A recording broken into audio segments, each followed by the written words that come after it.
What's up, everyone? Oh my gosh, you guys. So this is actually a really cool angle for a live stream.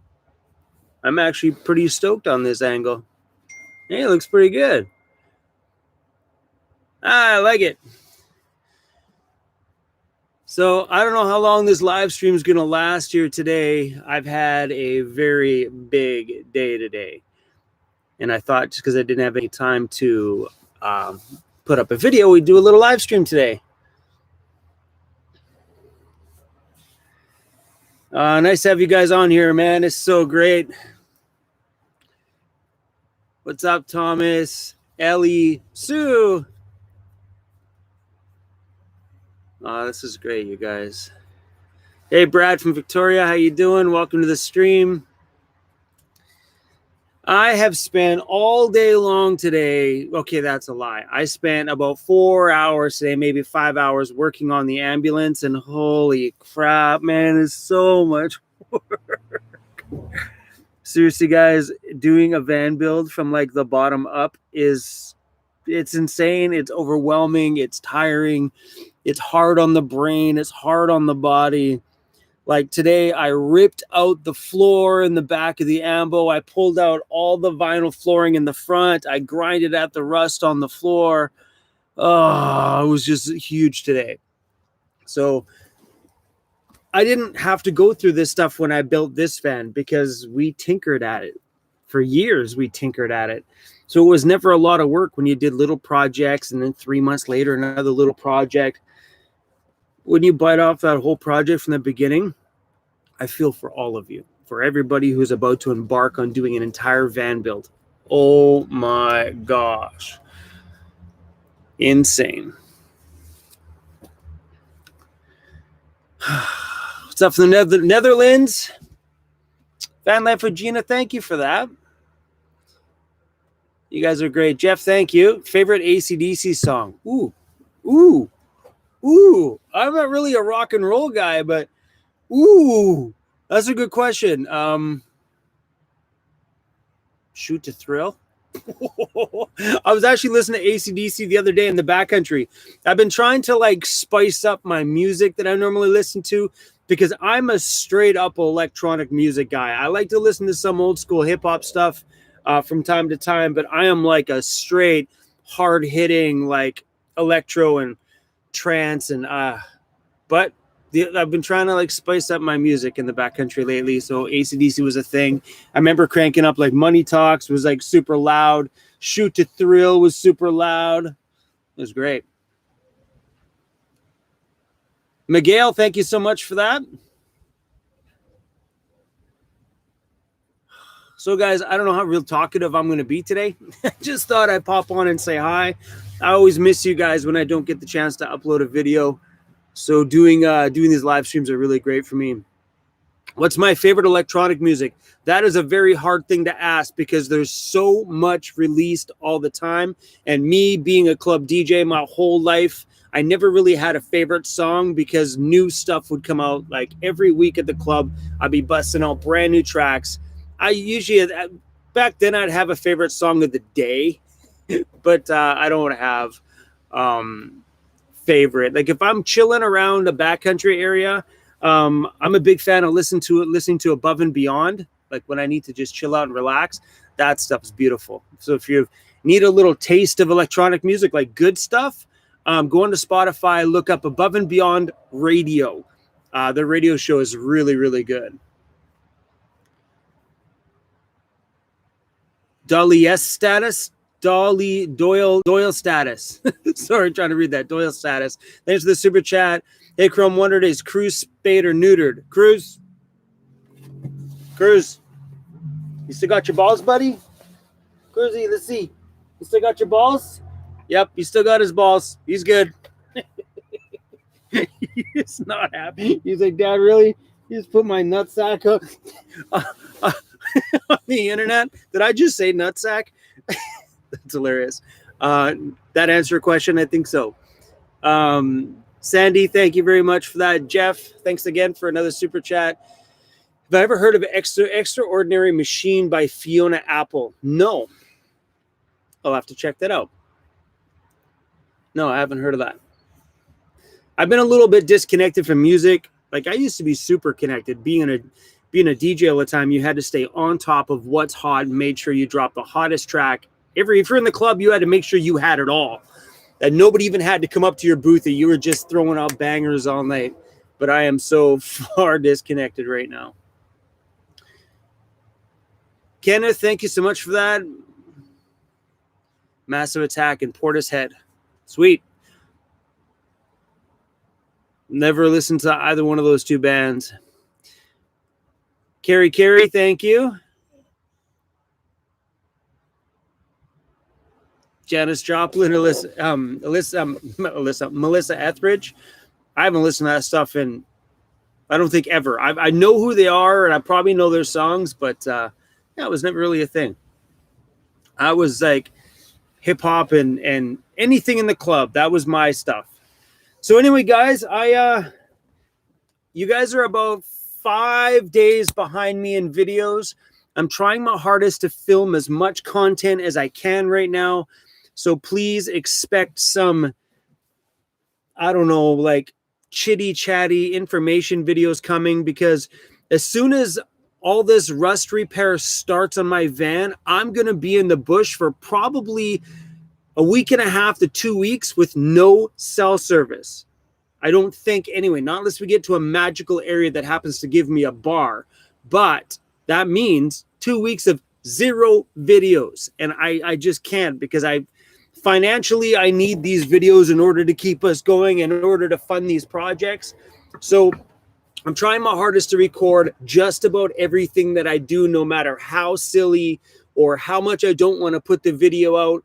I'm going to try and film as much as I can over the next few weeks. That way, when we get out into the bush, there is going to be videos already done. So I'm going to pre-edit them all, because on YouTube, I can schedule to release them.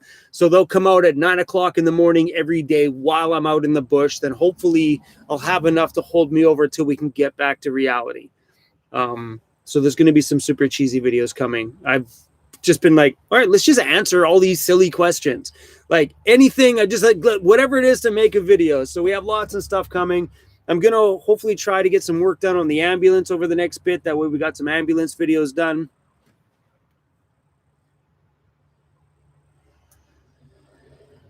Sandy, thanks for the super chat. Do you know where to get van layouts for E350 Wagon XLT? I have no idea. If you're looking for like a design layout, just figure it out. Because if you use somebody else's layout, it's not going to work for you. And that's the truth. Do not plan your van build until you have your van. That is the best piece of advice I can give you. Don't overthink things. Think about the van, get the van. After you have the van, then plan out the build after that point.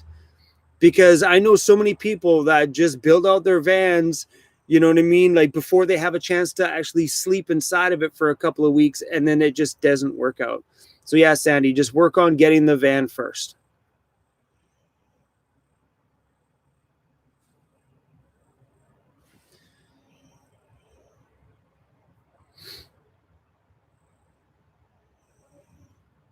Sebastian, it's going good here in Canada, man. We had a little bit of a hot spell here on Vancouver Island, a little bit. And it's finally back at a better temperature now, thank goodness. I don't like it hot. Hot days in the van suck. The worst. I would rather take a freezing cold winter day over a hot, sticky summer day anytime. Jeff, thanks for the super chat. Would you rather do a van tour with DJ Chris Shepard or be able to have cruise and be able to... Okay, what's it say? Would you rather do a van tour with DJ Chris Shepard or be able to have cruise and be able to talk for a day? Not sure what you're asking there, but Cruise is sleeping. He's dreaming. He was just barking. Get him, Cruisy, get him. Get him, buddy. Get him, Cruisy. Get the squirrel. Get the squirrel, buddy. You buddy was just barking. I could feel him moving. It sounded like he was just running. Chris Shepherd is hands down my first music inspiration in my life. So if anybody's Canadian, they know who Chris Shepherd is for sure.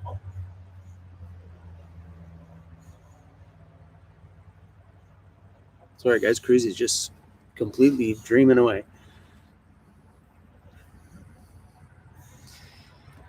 Holy crap, you guys. Missing lots of super chats here. Sorry, this thing's in slow mode. Kenna, thanks for the super chat. Yeah, the ambulance is good. I'm hoping to get some more work done out here pretty soon, so there should be some videos coming up. NV Triker, how you doing? Thanks for the super chat. Jenny's Books, thank you for that. Appreciate the sticker. Jeff, thanks for the super chat. Favorite stand-up comedian would be Jim Jeffries. Any cool video, bud? Close the channel. What's that? Van Creek Island? Whatever. Van Ireland, thank you so much. I appreciate it. Holy crap, you guys. Sorry, I'm going to address all these super chats here. I'm missing lots. Said led, any tips on dating in a van? I'm young and just finished my van. You inspired me. I'm coming to Vancouver soon. Wicked. If you get out here and you want me to do a van tour of your rig, I'm all in. Any tips on dating in a van? Just be honest with the chick. Chicks dig it. Let me tell you, man, you're sitting at a pub somewhere with a girl and she's like, hey, how you doing? And you're like, yo, I'm just traveling. She's like, oh, that's cool. You know, where you live? I'm like, right there in that van. Trust me, if you're going to pick up a girl and you point at your van's right there, trust me, it's better than her traveling all the way home to go home with a boy. Sorry. Yeah, I don't have really any tips for dating in the van. Just be honest about it. You know, if you just don't be afraid to tell them, yeah, I live in a van. For the most part, they're going to be like, cool, can I go see it? And every guy in the bar is going to be jealous for one reason, because you just took a girl home like that. They have a big to-do to get them to leave the bar, get in the car, go all the way to their house, when usually at that point they're going to be like, can I see inside your van? I'm like, yeah. Yeah, it's pretty fun. Oh, Frankie B, thank you for that. I'm quitting in 2 weeks. Saved a little bit of cash. Living on my camper van for over a year now. Wicked, man. Wicked. Big Tom's van. Thank you. All right, let's get to some questions here. Sorry, I got so many super chats.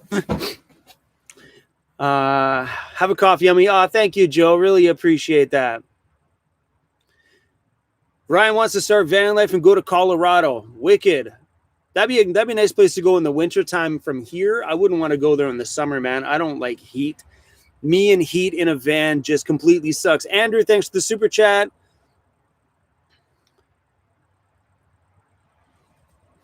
How do I kill time when my van is in the shop? Because I make YouTube videos, I am usually in the shop filming. I don't let people do work on my van unless I can run my camera. If it's a simple thing like a brake job, I don't care. Me and the dog will just go sit outside and I'll edit on my laptop or something. But usually if it's something that's content worthy, I'm usually there filming anyway. Kim Jones, thank you. More dead fish for Cruzy. He loves those dead fish. Jackie, do I think I will transfer to the ambulance when it's finished? Possibly. There's probably a 60% chance. I'm really falling in love with the ambulance. I love it. I took it out for a nice big drive today, and it was just like I'm sitting on the patio at McDonald's there having coffee with a friend of mine and looking at the ambulance, looking how tough it looks from the front. And I'll probably end up keeping it without a doubt. I don't know what I'm doing, you guys. Right now, I don't know. All that's on my mind right now is I want to finish the projects on this current van. I want to get the rust done, get the locker done, get the front winch on this thing, and finish this van off so I can lose the stress that's on my shoulders right now and just focus on the ambulance. I don't like having two projects on the go. It's too much for me. Mike, how you doing, buddy? Thank you for that. You agree the heat sucks? A rocket generator and portable AC. That's a smart man there, buddy. Yeah, guys. So Mike, me and him went to El Campo together a few years ago. Was it last year? No, a few years ago. Anyway, he's from down. I want to say Chicago. Am I right? Chicago. Anyway, he's got a YouTube channel called Midwest Van Life, and yeah, he used to have a little Ford van, and now he's got a Transit. I don't remember. He bought something bigger anyway. So yeah, good guys, go follow Midwest Van Life. He's a great dude, and it has a cute pup. Would you call your van old rushy? Are you talking about rusty? Yeah, I'm not giving this van a name. This van's a warrior, man. This van's been through a lot, and it just keeps going, man. I love this thing. This thing's great. You know, it hurts sometimes to see all the rust, but come on, man. This van's been through the world and back with me, man. It's still pumping down the road. I love it. What part of Canada do you like the most and the least? I'm a really big fan of the west coast of Canada. So anything on like British Columbia is incredible.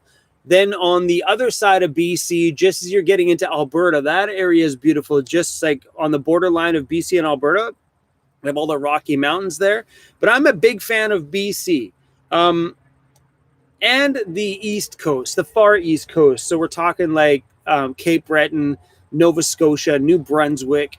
Those are great. The middle provinces for me, they haven't sparked a lot for me yet. Maybe just every time I've been there, nothing's ever sparked real excitement. But I've born and raised around the ocean, like here. So for me to be around the ocean is where I feel the most excitement, you know, or at least be a close drive to the ocean. I think that's why I've been loving both the East and the West Coast. West Coast is my favorite. It's the truth. Andy, thank you so much. Jeff, my favorite junk food. Hot tamales or Twizzler, red Twizzler licorice. Rebuilding grins. Is that gruins? Building just bought a little bus. Wicked, man. I've seen some really cool bus conversions lately. Really cool.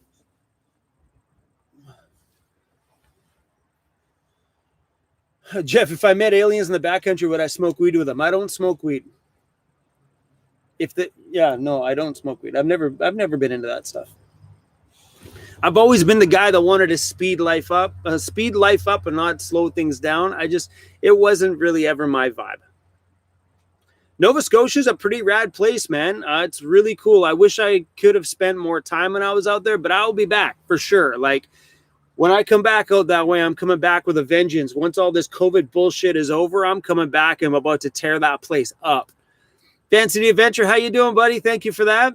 Hope you're doing well. BC is amazing. You got that right. Vicky's Restorations, weather in Mexico.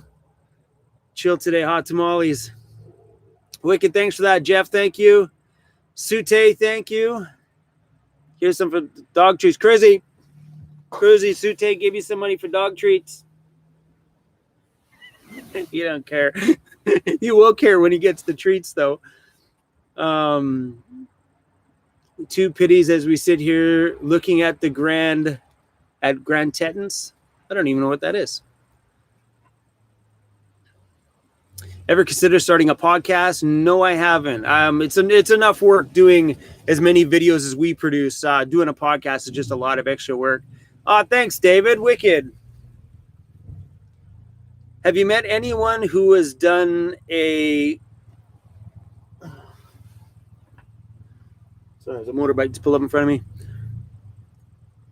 No, I've never met anybody who's done a conversion on an Econoline van to biodiesel.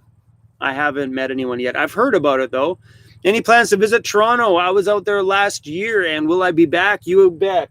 I'll definitely be back with the ambulance for sure. Because without a doubt, we'll end up taking it back to Overland Interiors. Sorry, guys, I'm looking. I have subscribers pull up all the time. Yep, it's a subscriber. How you doing? Sorry, guys. How you doing? Well, I figured I'd run into you Yeah. sooner or later, son. Yeah, man. We're just doing a live stream. No, are Yeah. you? Am I interrupting? No, it's all good. Right on the side of the road? Yeah, it's all good. I was going to stop and chat with you for a minute. Yeah, man. Sorry, I'm doing a live stream. You can chat with me by all means. They're just gonna hang. You guys cool? You just hanging out? I know I'm in the shadows, man. I was actually, I can't say it. Yeah. Hold on, guys. I'm gonna pause you for a second. One sec.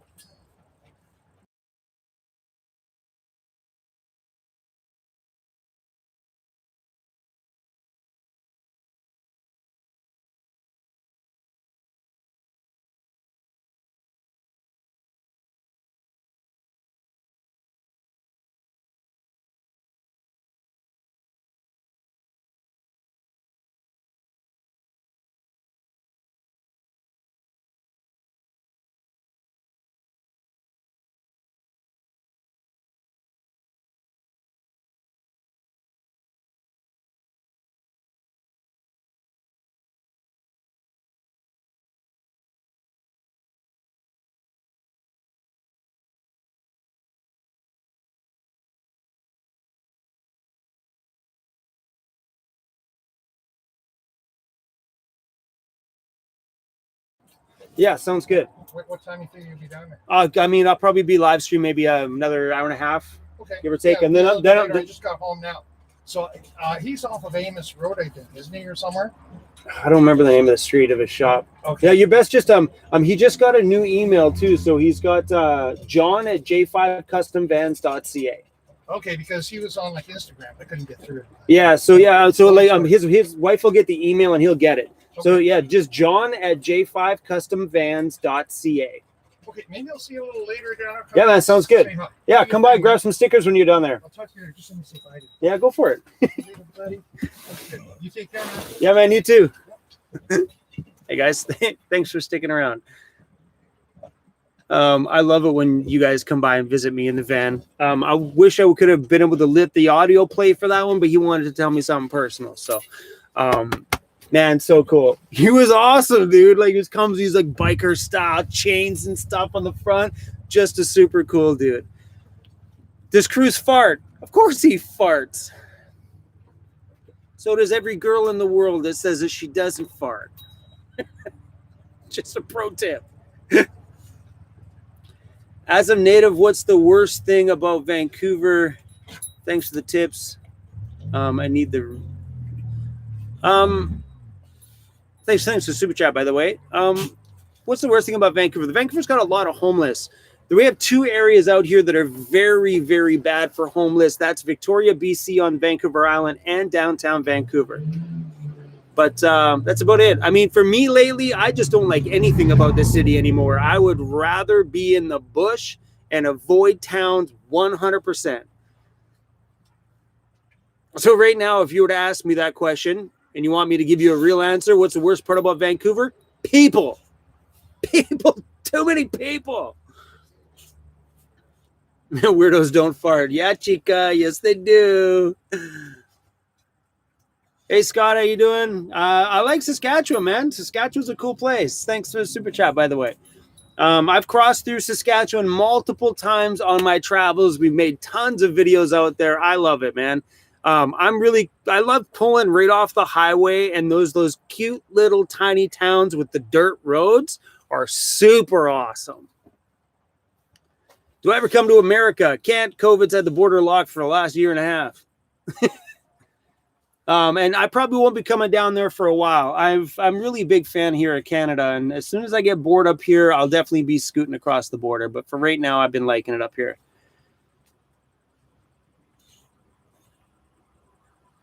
Yeah, you guys are awesome, man. What about crazy hillbillies? I don't think Vancouver's got crazy hillbillies. I like having this thing on slow mode. It's way better. Where do you find an ambulance for sale? Google. Google ambulance for sale. Yeah, if you're looking to buy a rig, man, Google's your friend 100%. Another thing to do is to look up auctions. Because sometimes you'll get fleet auctions where the forest companies will sell off their fleets, and a lot of times ambulances are involved with stuff like that.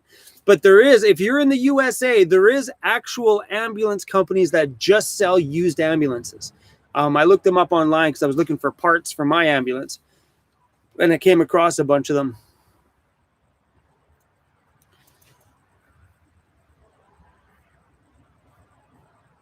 What about Bigfoot? What about Bigfoot? I've never seen a Bigfoot. You guys want to see a Bigfoot? Oh, that's a big dirty foot right there. Bigfoot! Bigfoot! Oh, shit.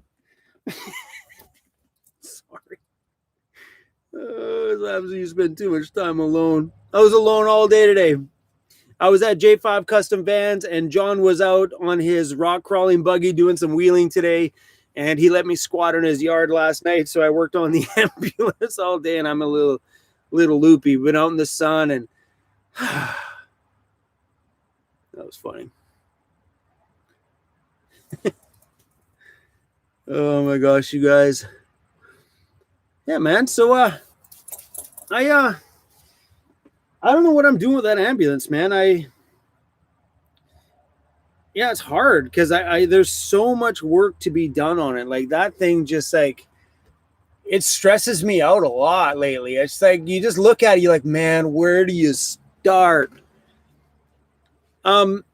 Because I make YouTube videos, to be there and film the project is kind of mandatory, because if I don't film that project, then I don't make any money from those videos. And I wouldn't have bought the ambulance if I knew it wasn't going to be another source of revenue for us, you know, because you guys have watched all this stuff unfold on camera, and we've had the chance to make lots of content videos. So if I don't stick around and film every aspect of that ambulance, we're just not going to make the money from those videos. But sometimes days like today, after the day I had over there working on it, some days I would just like to go just drop my ambulance off somewhere, come back 2 years later, pick it up finished, and be done. Oh, it was a lot today. It just sucks it out of you. And no matter what I did today, I didn't feel like I accomplished absolutely anything. And I know a lot of people that build their vans out understand that struggle, that when it's empty, it's like nothing ever comes together. And I think it's a little bit different when you're dealing with an ambulance, because you have a lot of ripping things out before you can start. If you buy a cargo van, it's empty. So whatever you're doing to it is progress. Right now, we have to rip it backwards in order to get some progress. And right now, we're probably about 2 months away of making any build progress. It's a bit hard.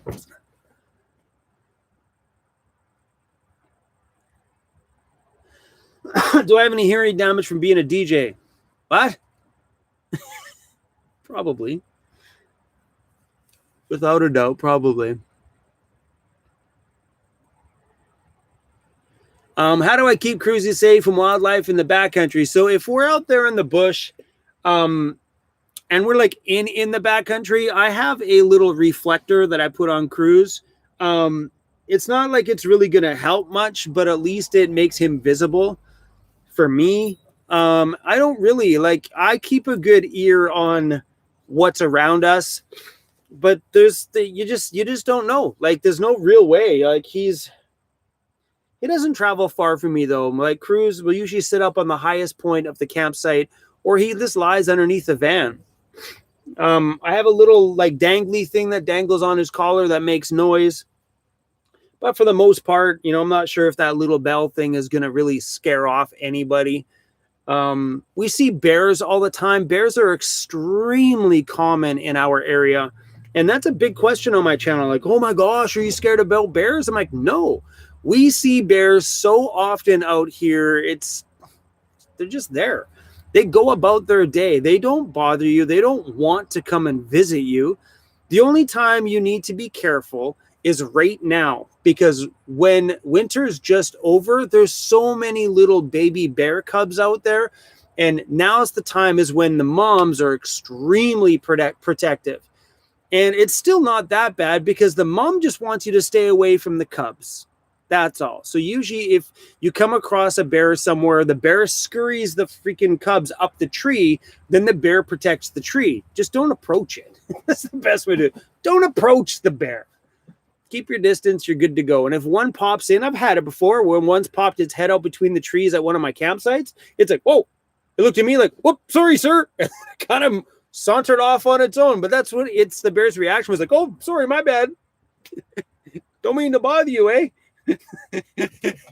it was, yeah, they leave you alone.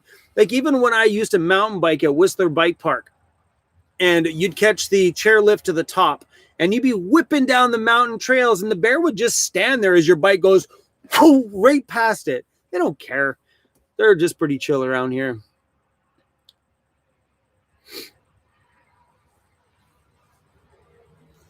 The bears are beautiful, man. There's something just amazing and just majestic about seeing one, just because I was driving the other day and one huge bear went cruising across the road super slow. I could see him from a distance, and by the time I got up close hoping to get the shot of it, it had already moved on into the trees, but it was a big ass bear. Tammy, yes, if Christmas is open in December for all COVID shit, which it should be, it freaking better be. I'm done with it. Yes, I will end up doing a Christmas meetup. I'll also be doing other meetups as well. So for those of you guys that don't know, I do a Christmas Eve gathering every year in Vancouver, except during all this COVID stuff, because I'm a business. I can't have a scheduled gathering during business because then I face major fines. So I've just avoided anything. But as soon as they release all this COVID bullshit and allow us to start getting together out here for organized gatherings, I am definitely going to start doing meetups in the places that I go. I really miss meetups. Meetups are so fun. Such a blast.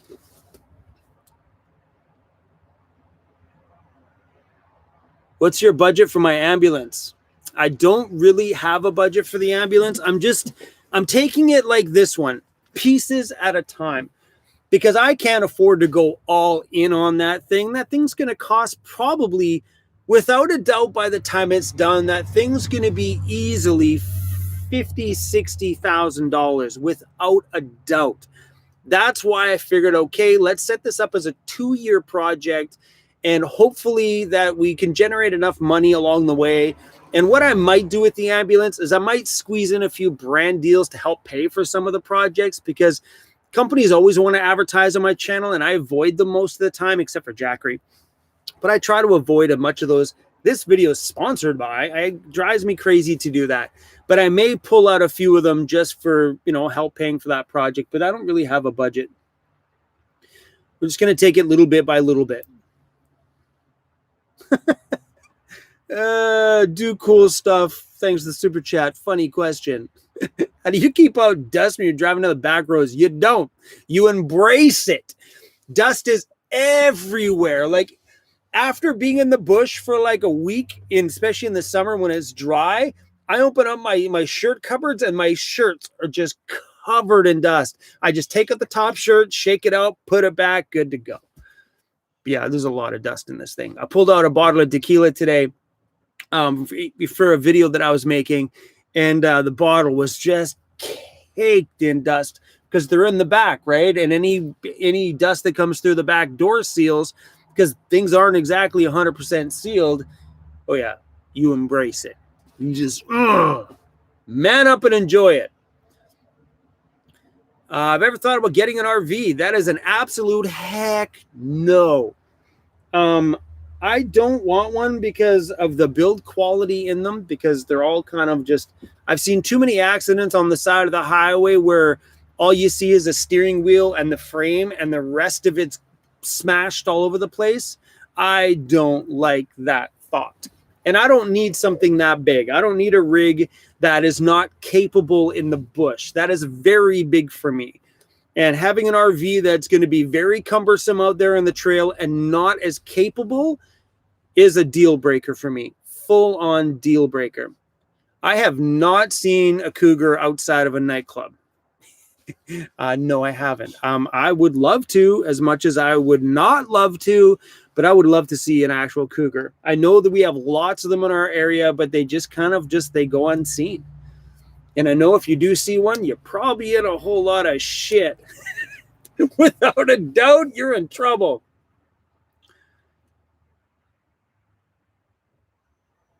Oh, Daniel, thank you. When do we get to see my ambulance? My ambulance will be, let me check videos right now.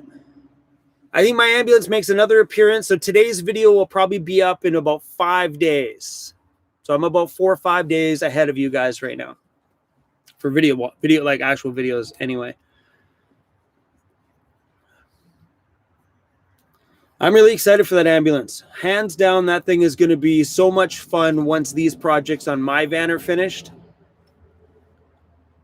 What's my favorite beer? I could really use a beer right now. Ooh, good idea. Sorry, guys. I'm going to go get a beer. 1 second. Ugh. Ugh. You guys going to... I'll let you guys hang out with Cruzy for a second. Hey, Cruzy, entertain the posse, buddy. Entertain the posse. And there's the crew's right there. Entertain the crew. They're right there. Go say hi, buddy.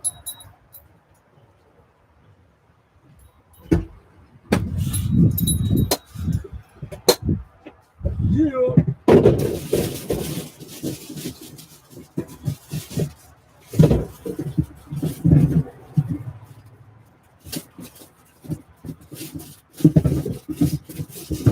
Come on, where's the beer?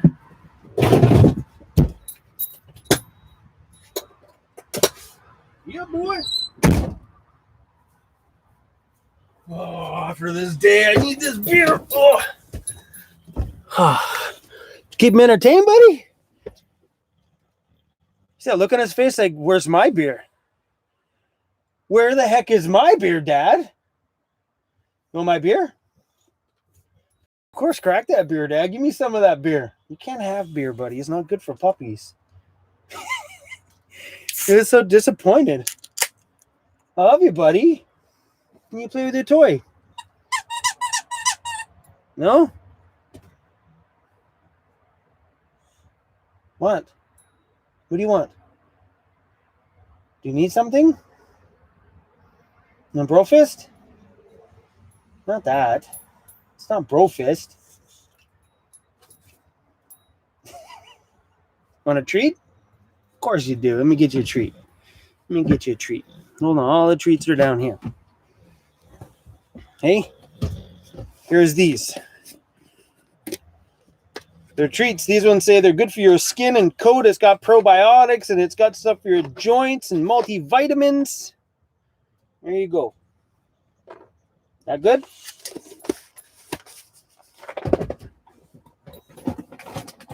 There you go, buddy.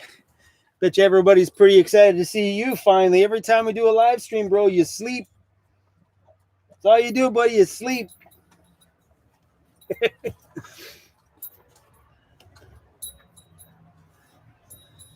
Oh,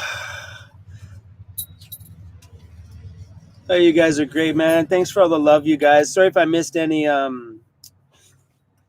super chats here. Mina, thank you so much. Jeff, dude, I enjoy the movie Gone in 60 Seconds. I haven't seen that in a very long time. That's been a while, man.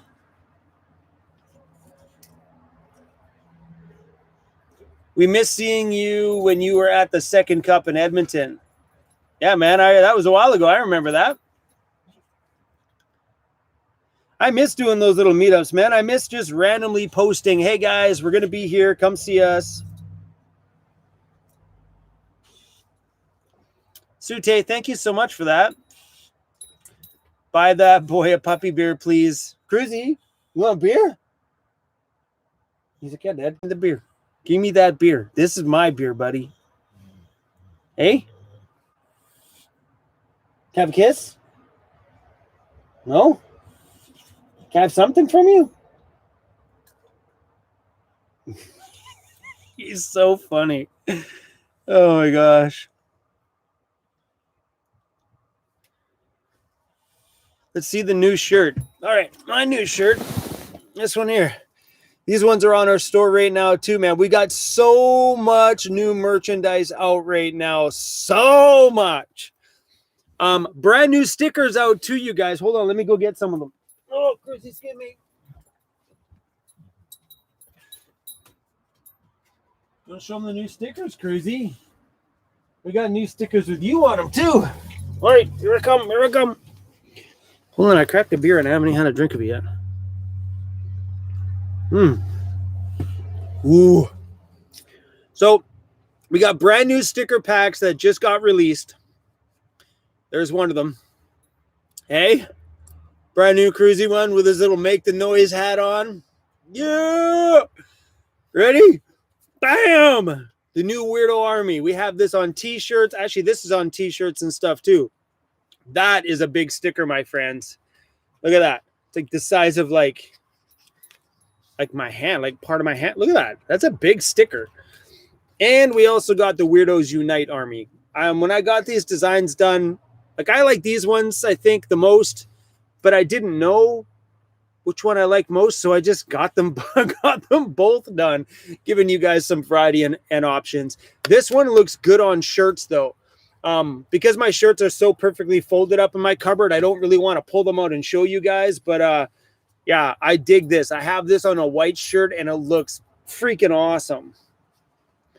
But we've got these are the only stickers that I have in my van. We have a whole bunch of new stickers, like all sorts of different designs. I have a social distancing one too. It's so rad. It's got a picture of my van, Mr. Cruzy beside it, and it says social distancing 6 miles apart. Bam! So good. I was excited about that one.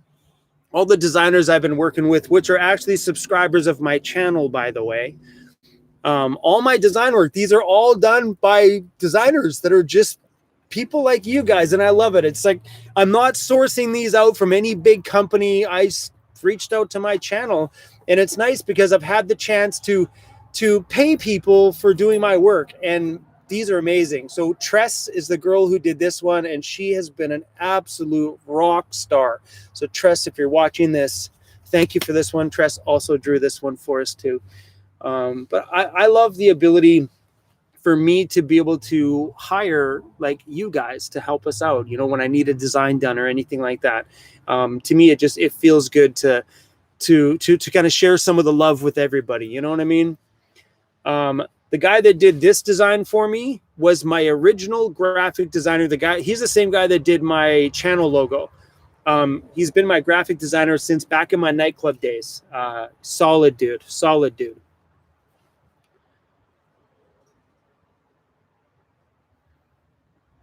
Oh shit, my weirdo assistant's on here. What's up, Madison?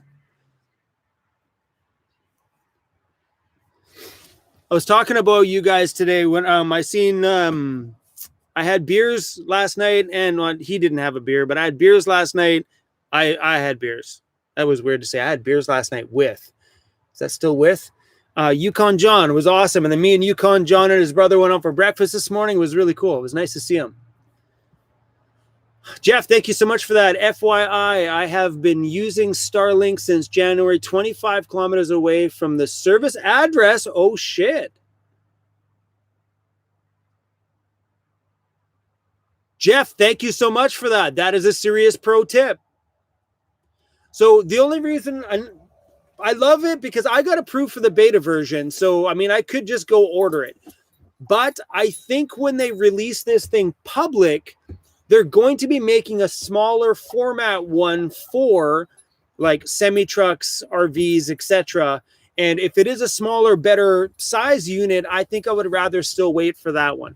Because having mobile satellite internet in a smaller form factor than the bigger one that they have for the house. But that's cool, Jeff. Thank you for telling me that. Because a lot of people have been asking me that question. And I just repeated what they told me, that nope, you have to use it at the address that you have because you have access to the satellite above you. Nice to know that it still works 25 kilometers away. Huh? That's pretty awesome.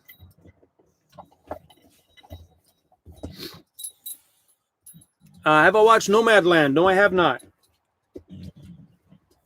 Will I watch it? Absolutely. I just haven't had the chance to watch it yet. I'd be 100% down to watch that. I heard it was actually pretty good. Said Led, your knees must be tough as a tank. Hard floors seems like a nightmare. Thankfully, my floors aren't hard. Take a look by Cruz. These floors are soft. So there's a 1/2-inch layer of foam underneath here, and then 2 layers of this vinyl above it. So it's actually quite soft on the knees. If I had a hardwood floor, I wouldn't be down here on my knees. I know people are like, oh, can't believe you're down there on your knees all the time. Your knees must be like brutal. I'm like, they're not. They get dirty sometimes. Like they're dirty today. But yeah, I know my floor is pretty soft. And then once you kneel on a rug, it's actually not that bad at all. Does Cruz take over my bed when I'm sleeping? No, he actually sleeps right down in the far corner by my feet, and he's pretty much leaves me alone. He's pretty good. My other dog I had, Disco right there, that little guy, he was a prick. When he was in bed, he was a prick. I loved it at night because he would curl up behind me and be like all snug behind me, and it was great. I could pull my blanket from me, fall asleep. He'd be right behind me. Then in the middle of the night, he would just push his legs out and just kick, like, move. Okay, he was a total jerk to sleep beside. Mr. Cruz is pretty calm and quiet. He sleeps by my feet.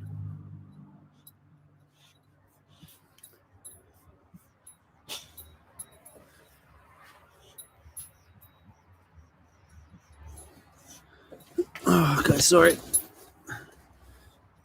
It's hard to do this and keep this light on because it's like right in my face. But without it, it's like, oh yeah, much needed light.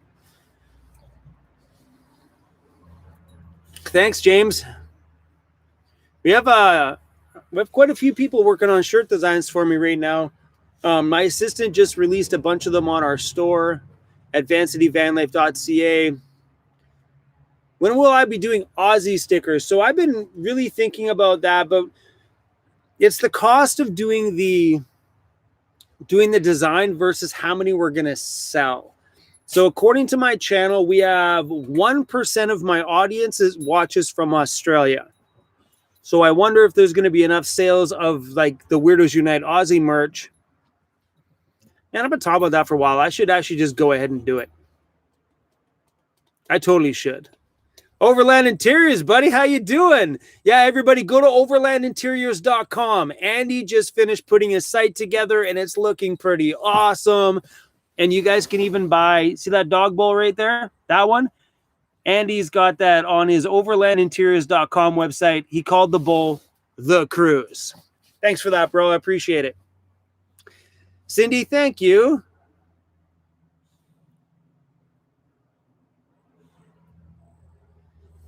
Okay, maybe I'll do that. I'll see if I can find someone to do, because I wouldn't mind doing, because I have the Weirdos Unite Canada, Weirdos Unite USA, and I've been thinking about revamping those.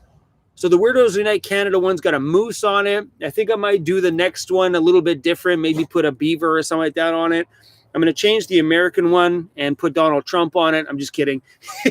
But I'm going to change the American one. And the American one's got a big eagle. I just want to give them a bit of a fresh look because we've sold so many of those over the last few years that I've had them. I thought we'd give it a fresh look. And maybe at that time, I will get my designer person to do something for Australia and the UK.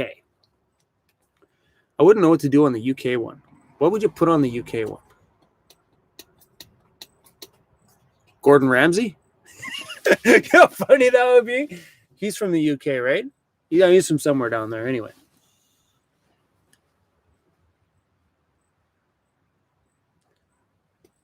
Chrome, would you ever do a sew-on patch? Maybe. I mean, we've because I have Madison, my assistant now, we have the ability to do our own merch that she keeps at her shop, and then she can send them out to you guys as they order them. So doing a patch, I'd be maybe down to give one a try. I'd have to look into the cost of doing them, because a lot of times when you do those things and you get 50 done, they cost you a fortune. So if you get like 1,000 done, you can bring the cost per unit down and make it at least somewhat profitable to sell. But I'll look into that. I'll look into that because I wouldn't mind. Like I have a jacket I've been wearing lately that's got the Dixon logo on it. I'd love to put like an embroidered Weirdos Unite patch on the front and on the back corner where it looks so good too.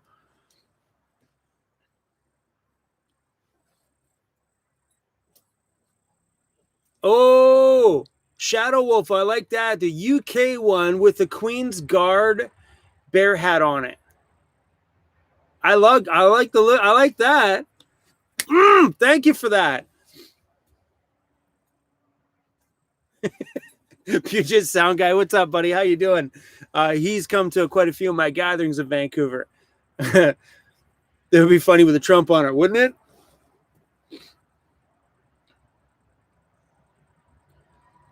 Cruise, I sleep around. We're actually making a whole series of new I sleep around ones. Yeah, guys, just keep an eye. Just keep an eye. We have some pretty cool announcements coming up. I don't know when. I have a lot of things going on. My head's had a hard time to just focus on things.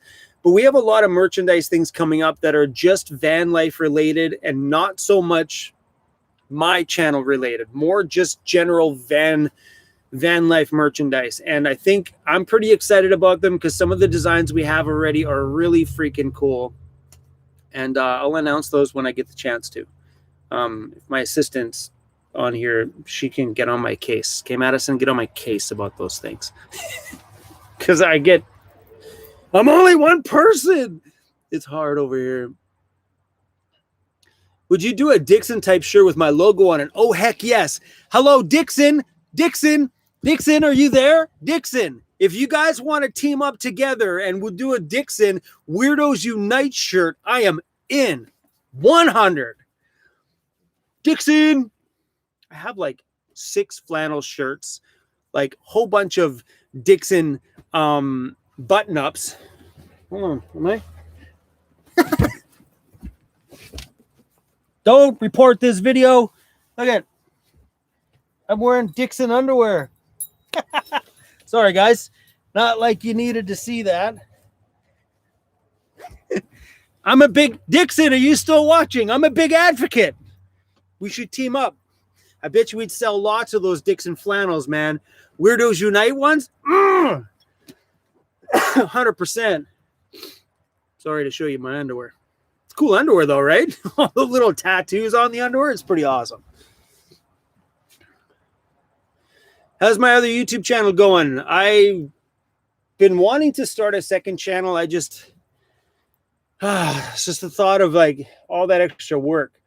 So if I knew that channel was going to generate money, I would depend on hiring somebody to edit, because I've been wanting to start an all information channel. But I don't mind talking. I just don't have the time to sit down and do those edits. You know what I mean? So that's where I'm kind of been holding back right now, because as this channel keeps growing, it takes up more and more time, because I'd love to just do an all info channel where all I do is talk about van life info and products and stuff. But I just can't handle the edit on my own, man. It's just too much to edit 2 channels. It's a lot. Ray, that's hilarious. No, I've never tried that. Heard about it, though. Kirby, thank you so much for the super chat.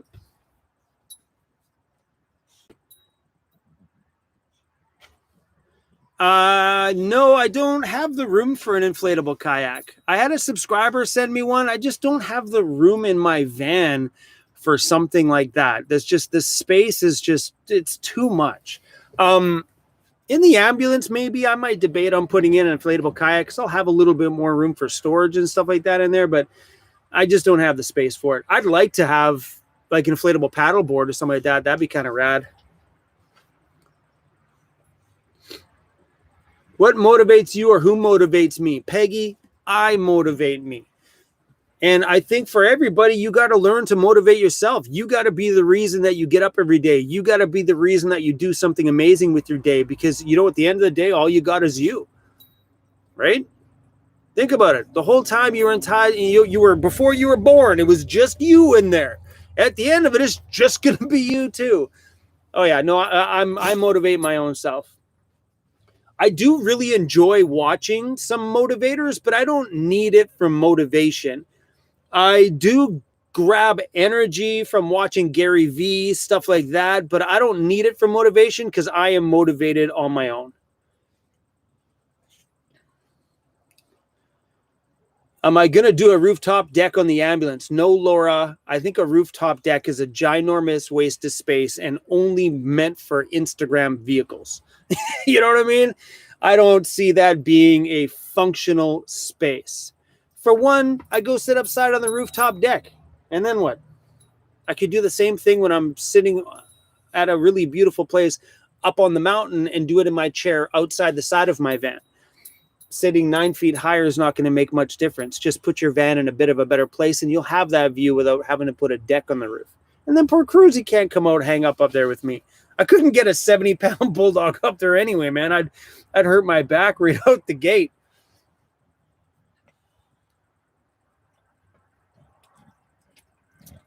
How's it going? My parents are friends with Jam and Penny. Oh, my Auntie Penny used to babysit you. That's so sweet. No, Penny passed away a couple years ago now. My Uncle Jam's still kicking around, still riding his Harley around. That's cool. That's pretty cool.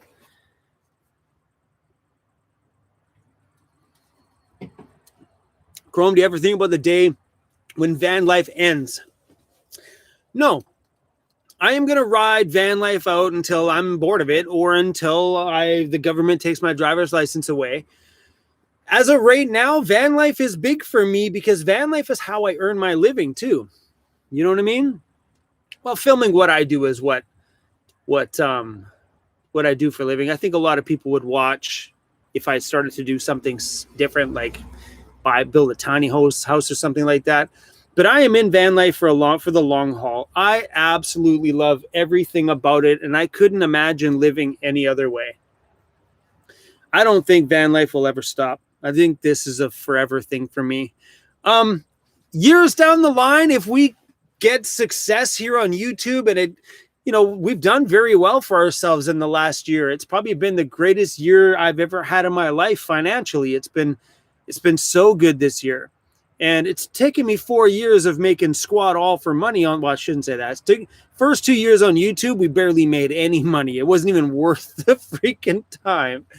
It was like, seriously, you just grind your face off every freaking day for no money. And it wasn't until the channel hit 100,000 that okay, money started to come in.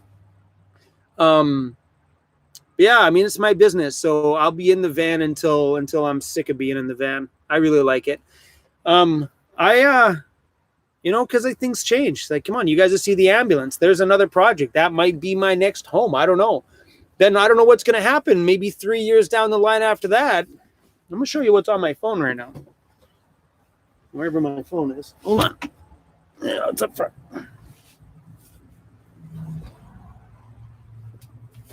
Whew.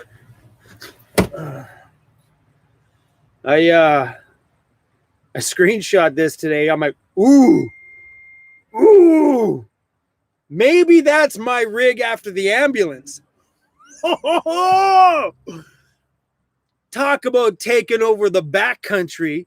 I came across that the other day and I'm like, maybe one day when I'm rich. Because I guarantee you that thing built is probably over $250,000 to build that thing out. Without a doubt.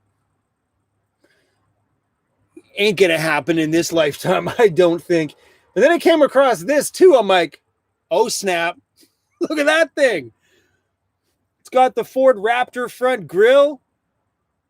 That, my friends, is a really rad Ford Econoline. Cool. So yeah, I don't know what's coming up in my life, you guys. We will see. I think the Unimogs are pretty cool though, man. Excuse me. I dig them, man. I've seen them a lot, but it takes a lot of money to build those things, money that I just don't have. But one day, my friends, one day, you never know. Yeah, see, like Coffee Fanatics at $500,000. You got it. Those things are not cheap, man. Anybody you see rolling around in a fully dialed out Unimog, you know that's somebody who's gained some serious success in their life. Joshua, thank you so much for the super chat. Chrome, thank you for the videos. You are my inspiration. Soon as my daughter graduates and moves on with her life, I told that to my daughter too, that as soon as she graduates school, I'm out. I'm going to go take this thing on one heck of an overland adventure across a planet somewhere. And then she can fly in and come and see me.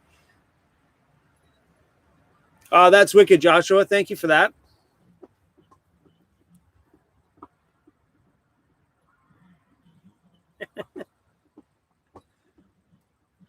Oh, that's awesome.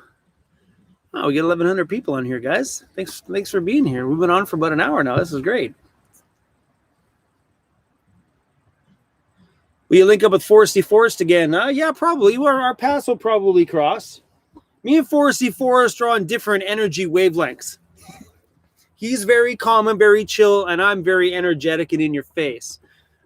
He's a great guy. I really like Foresty Forest. He's just raw and authentic. He's a good dude. But yeah, I'm pretty sure somewhere down the line we'll cross paths. Will I hike a big mountaintop for him? Oh, with him? Oh, heck no. Will I drink beer at the base of the mountain and wait for him to come back? Yep. You bet. But I ain't gonna go no 10-hour round trip hike. Ain't gonna happen. You know what? Foresty Forest, if you're watching this, when all this stuff opens up and we can have a gathering, me and you, my friend, Mr. Foresty Forest, should do a connected meeting, like meetup together. We'll do my subscribers and your subscribers all at one gathering. Find a place that we can do like an overnight camp out too, so people could camp out for a night or two with us. Woo! Man, that'd be so good. That'd be one big gathering because we have a different audience. Sure, we have a crossover of audiences together, but I have an audience that doesn't watch him and he has an audience that doesn't watch me. So this could be a really fun. So Foresty Forest, if you're watching this, text me, bro. I should text him. I'll text him right now. Foresty Forest! Fuck it. I'm going to call him. You think he's climbing a mountain right now? I'm going to call him. Hey, Siri, phone Foresty Forest. Just to confirm, you'd like to call Simon Foresty Forest? Yes. Calling Simon Foresty Forest. Think he's going to answer?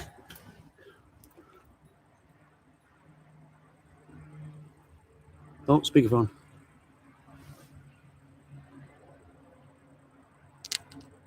Is that ringing?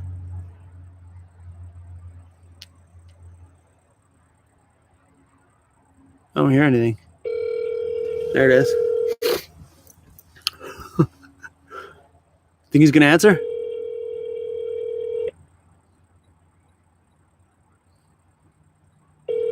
Maybe.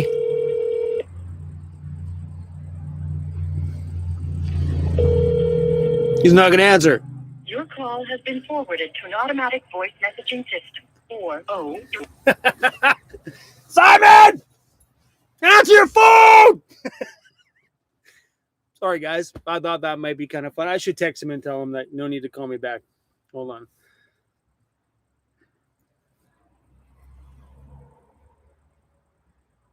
Hey, brother, no need to call me back. I was just doing a live stream and I thought I would give you a call. Period.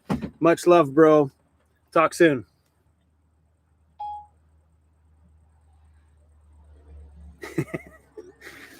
Cool. Anyway. Take the van to Ibiza. Ooh, I would dig that. Living in my van in Ibiza would be really, really rad. That's definitely a place I'd love to go to for damn sure.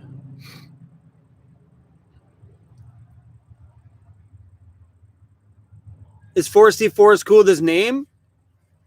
You think someone's going to have a YouTube channel and be scared to tell people their real first name? He's cool with that. Come on. It's his name. His name isn't Foresty.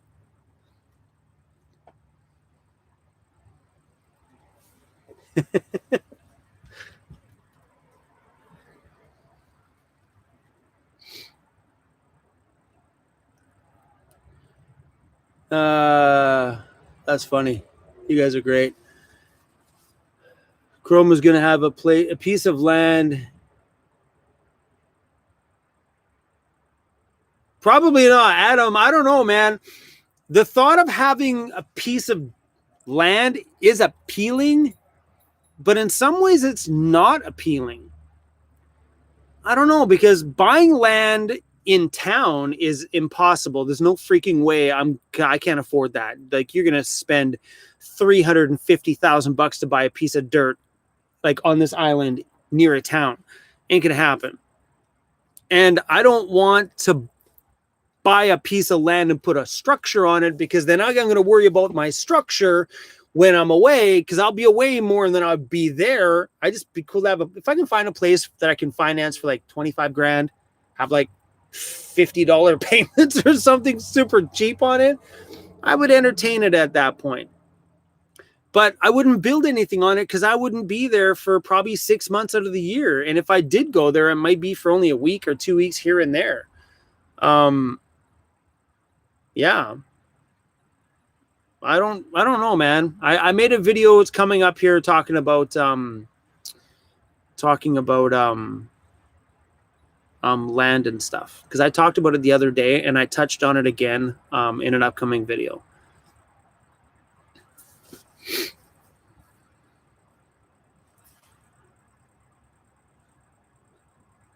And just park your van in the driveway.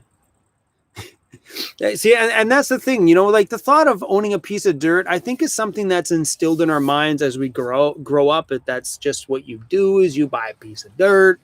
You know what I mean? You buy a home, and I think that's just something that's in our mindset that it's just kind of hard to let go of. So, it is something that's on my mind occasionally. I don't want a house, just a little piece of dirt. But we'll see. We'll see. Probably the chance of that happening in the next 5 years, 0. Maybe 5%, but 0.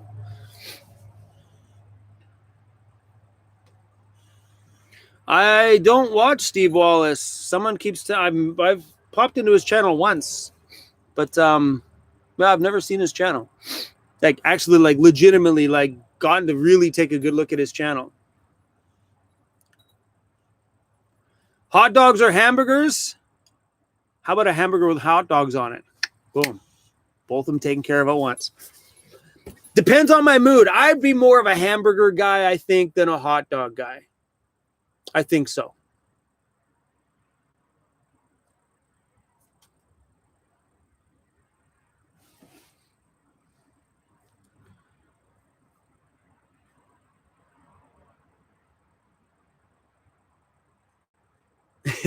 Hey, Tracy, thanks for being here. Where's Cruzy? You're right there. Hi, bud. Hi, Cruzy. Hi, buddy. One comes to hi, everybody. Come here.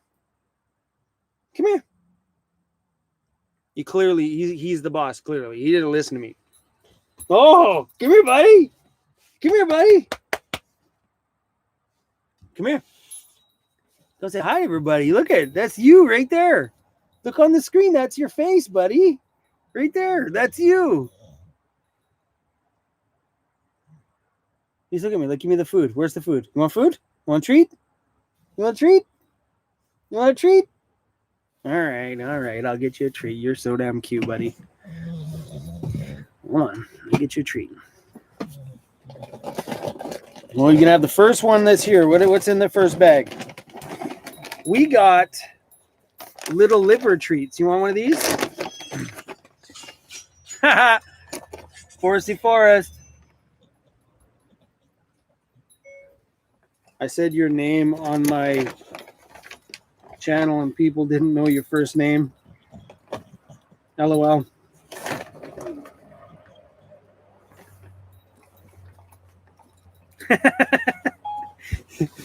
Foresty Forest just said, I'm on a mountain summit right now. That would have been funny. Haha. I got to reply. My text message tone's insane. Sorry, bro. I said, Cruzy, chill out. This guy's freaking out over here. Cruzy, how many treats do you need? Got hungry, Dad. Just give me more treats, Dad.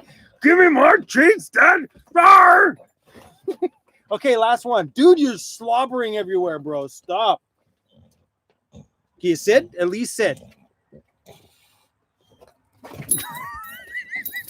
Get off me, man. Slobber fest. Okay, one more. Sit.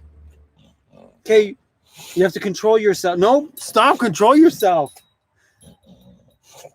Control yourself, okay? No.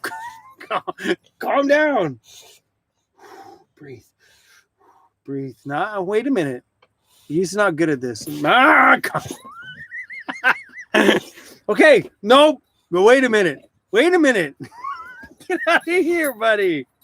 Crazy. You scare me, man. You're going to have farts tonight. Okay, we're done. We're done putting the treats away. Oh, I got to text back Foresty Forest. Hey, Cruzy, get out of here.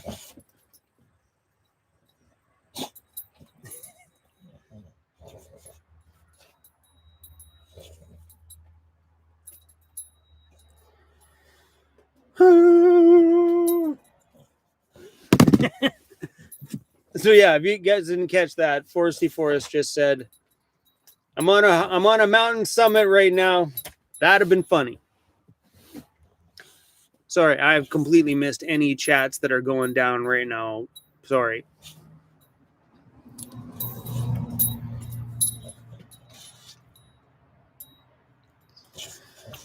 Homeownership equals the American nightmare. It's expensive right now. Like, it's ridiculous.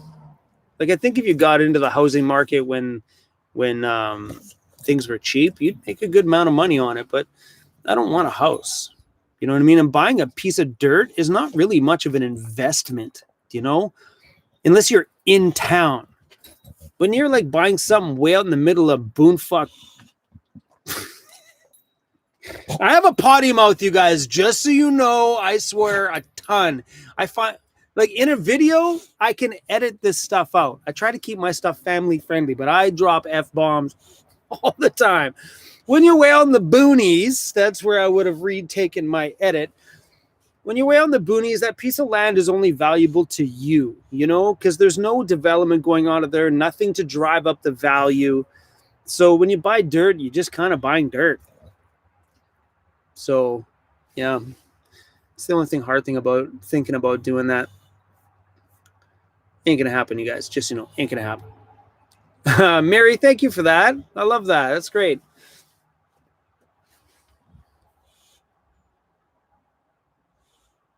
Hey, they're calling you a piggy, buddy. They're calling you a piggy. Are you a piggy? That's you on the screen, bro. That's you right there, bro. That's you right there. That's you. Right there. Look at that's you. Can you see you? That's you right there. Hey, you're YouTube famous, bro. Yeah. I don't have any more treats. I put them away because you don't need any more. What do you want? You want some love? He's like, not really. Kind of just want treats. Hey, you're all about the live stream today, buddy. I'm excited because usually you don't want to be a part of this at all. But today you're all about it. Most of these people here are here for you. Put your tooth away. Tooth hanging out. Crazy, you're awesome today, buddy. You know that? Yeah, of course you are. Huh? Tough guy. And put your tooth away. Me and him just sit in the van a lot of times. We just hang out together and we talk, don't we? Just have some good face-to-face talks, don't we, buddy? Hey, about where we're going, what we're going to do. He's like, I smell treats. I'm only here for the treats. He's like, did you just say treats? No more treats.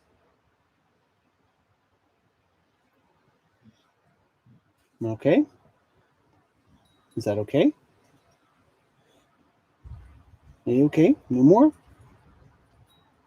You okay with that? Have you seen how chubby you gotten? He's looking at me like, have you seen how chubby you got, Dad?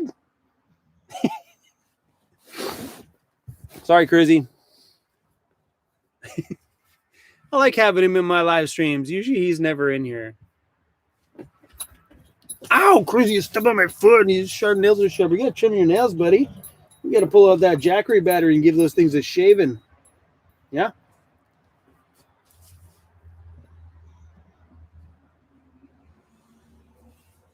You crushed his sweet spirit. Beer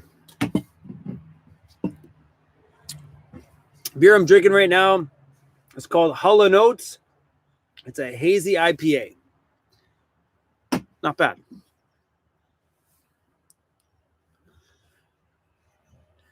See, buying 15 acres in Mexico or New Mexico, different story, man. You can buy some serious land out those ways for a freaking awesome penny. But on the west coast of British Columbia out here to buy land, the only place to buy cheap land here in BC is to travel north, like to go way up north in BC. And the problem with buying land in northern BC is we're talking like cheap, but also covered in snow for 6 months out of the year. No, I need, I would like to have a place that's usable at least. Do I feel like I'm starting to resemble Cruz? Yeah. I felt like I resembled him when I had him. Now I feel like I'm resembling Cruz, but I still think I look more like Disco than Cruz. Cruz is still, he's not gray enough. Where Disco Bear, he was gray. We and him, we kind of look like, don't we? See, he's DJing too. He's like, oh, Disco, miss you, buddy. Whoa, miss you, buddy. My chat's just reloaded here. Sorry, guys, I missed some. Someone's like, how about a van life campground? I don't know where that comment went. I think that's a beautiful idea. I think having a place for nomads to gather and get together is an amazing idea. Having a campsite that is very much like a general campsite, but yet also very van life focused. So coin laundries, showers, and like a community fire pit area where all the vans can kind of park in the general vicinity and all get together around campsite, around one campfire. What's your problem? You're all in a huff over there. What did I do wrong? I see you. That doesn't mean you need to get any more treats. I'm sorry. Okay? He said, but Dad, I'm starving. No more. Okay? None. Zero treats. You can stare at me all you want. You're not going to get any treats.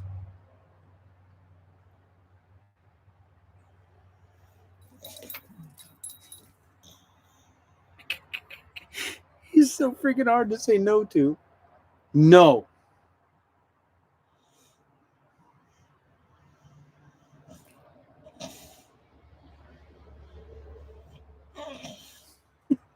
No.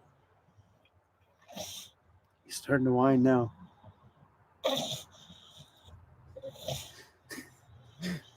No.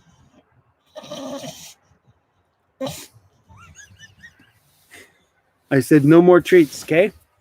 You don't need any.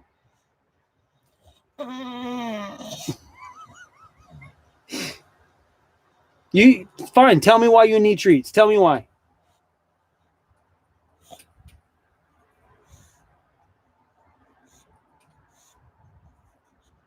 You got anything to say? I don't think you need any more. I just fed you like 10. It's like, fine. Fine, I'm out of here. You're such an asshole. Oh, I love my dog. You're a good pup, Cruzy. He's like, yeah? Then give me some treats. Come on! No.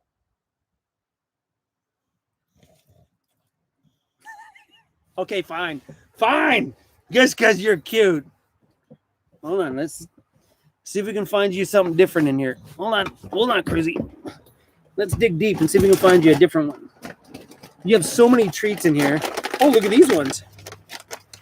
Hey, how about if we just huck these ones all over the floor and you can go eat them? There we go. Done deal.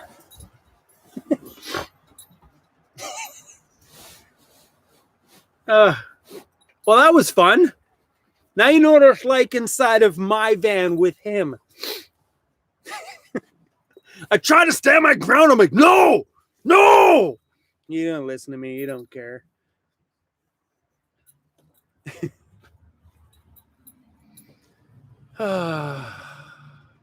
Mary, thank you. I think I said thank you for that one. The super chat.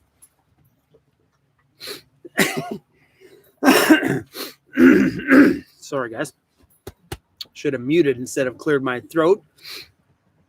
Where's my spine, dude? I don't have one. You see that guy's face? Could you seriously say no to that guy's face? He's looking around like, what? That's all I got? You find them all? I have a hard time, man. He deserves it. He's such a good boy. I've never had a problem with him. He's always been great. So he's so deserves the treats. Where's Jeffy Bear? I have no idea. How many times a day do I feed my dog? 2 times. He gets raw food in the morning, and then he gets food in the evening too as well. Today I gave him his kibble in the morning, and he'll get his raw food tonight because it was frozen this morning and it didn't thaw out in time. Yeah, I feed him twice a day. So he gets 1 pound of raw meat and then a scoop of kibble. He prefers his raw way over the kibble, hands down. He loves his raw food.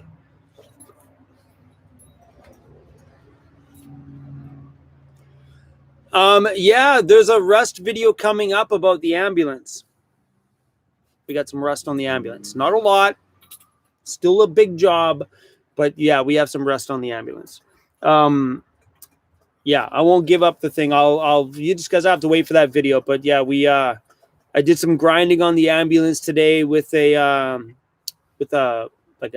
wire wheel. And yeah. OC, thanks for upgrading to a stage 3 weirdo. I'm on YouTube memberships here. I appreciate that. So yeah, we did some grinding on the ambulance. So my suggestion to everybody, if you are buying a rig, pull that front floor up. Do not buy your rig unless you look at that floor. Because I pulled up the floor on my van, and you guys seen it the other day. It was shocker. And then I pulled up the floor on the ambulance the other day. I'm like, okay, a little bit of surface rust. It's all good. Today I hit that ambulance floor with the wire wheel, and there's some pitting in it. So like some of it's actually gone through the floor. So we're going to need to do some patchwork. Not like my van, just some patchwork on that floor. But yeah, guys, look up. And if you're driving a van right now, pull your carpets up. Take a look.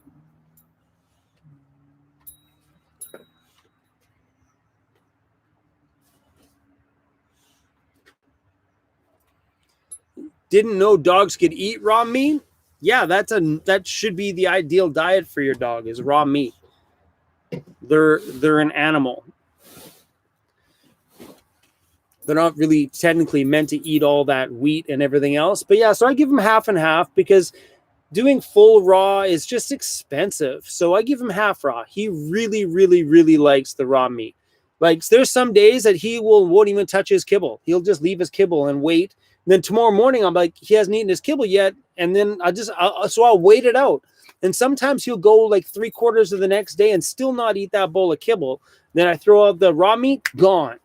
So he tells me that he doesn't like the kibble and he would prefer raw.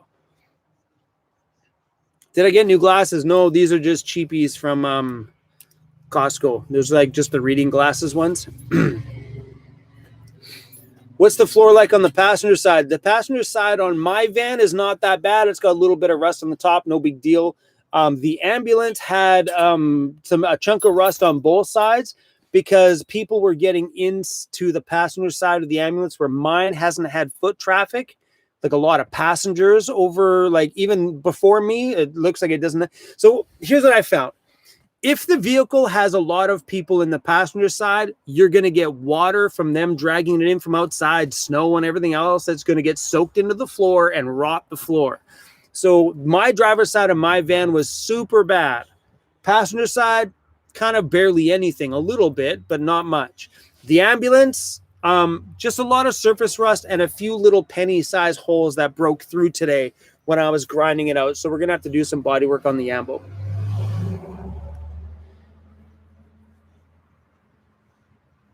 Van Island with Ryan. Glad you like that beer. Yes. Now I know who you are on YouTube, because I brought you up in a video the other day. So I ended up buying myself 4 more of these. They're pretty good. Van Island with Ryan. I'll remember that one because I've seen you pop up in the chats before, but now I know. Nice to meet you guys. So Van Island with Ryan, they met me at a campground in Campbell River and brought me some beer. This is not the cans they bought me. I drank those ones pretty quick, but I enjoyed it, so I bought myself some more.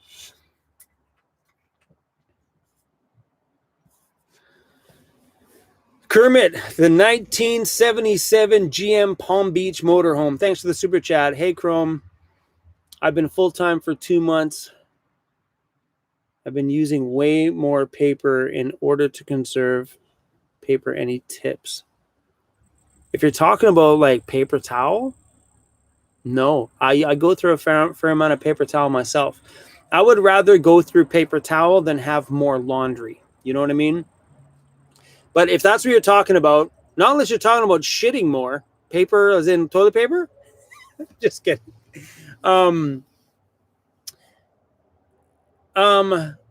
Something I did the other day and it actually worked pretty good is use that shop towel, that blue paper towel. It's more expensive, but the sheets are thicker, and I find that they seem to last longer because I always seem to only grab 1 sheet instead of 4 or 5 at a time sometimes of the regular paper towel.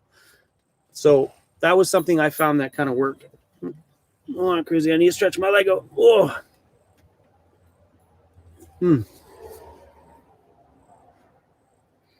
Yeah, the blue shop towels. They're great.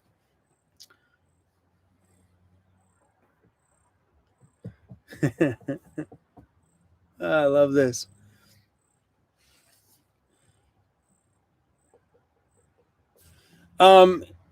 Marco asks, is it possible to get a permit for camping full-time on your own piece of land? So here in British Columbia, I'm pretty sure it's the same all the way across Canada. You can lease land, crown land. You can actually get a 50-year lease on a piece of dirt from crown land from the province. At least I know that here in BC anyway. It might be a Canada-wide thing, it might not be. But I know it's a bit of a process to acquire a piece of crown land. Crown land in Canada is what BLM land is in the US. So I hear you can get a 50-year lease on a piece of land and you have to build some kind of a structure on it. That's the only agreement. It's super cheap. I think you can get those 50-year leases for like 15 grand or something like that. But the thing is with those 50-year leases, they expire in 50 years and that's it. Nobody can get access to that property. So you can't hand it down to a family member, a daughter. It's got no value. You still have to pay property tax on that piece of land too every single year. But yeah, you can. I've looked into that a little bit. And I'd be curious about that. If I found a good place, but I don't think that they give up those pieces of land very often.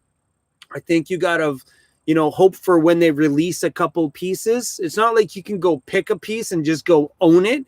That's not a thing. But sometimes they do release little pieces of land for sale every year. I know they just finished doing that up island a little bit. They weren't leases, but they actually released crown land for sale. So yeah, I'll look into that stuff. Google's your friend when it comes to those things. Google's your friend when it comes to that stuff. But I mean, like out here on Crown Land, I could stay anywhere you've ever seen me park in a backcountry video. I could stay there for 21 days. You're not allowed to build a structure, at least not something that you can't take with you after 21 days anyway. But so yeah, so the thing is called, someone just wrote it down there. It's called BC Lands. Yeah, you're allowed to stay 21 days on Crown Land. So sometimes it's like, how do you go buy a place when you can stay on Crown Land for free for 21 days? And this thing is so much a home. So I talked about this in a video that's probably coming up maybe tomorrow or the next day. I talked about this in a little bit of detail. Whoo! 102 in Minnesota. Step Van Dan, that's some hot shit. I don't know what the weather's like today. It's pretty chilly here today. It's been a nice day. It was a bit, hit a few little warm spots, but it was a pretty good temperature day today. It's 15 degrees Celsius. Yeah, 15 degrees Celsius here. I don't know what that is in Fahrenheit. Hey Siri, what is 15 degrees Celsius in Fahrenheit? 15 degrees Celsius is 59 degrees Fahrenheit. 59 degrees here. And you're at 138.2 degrees Fahrenheit.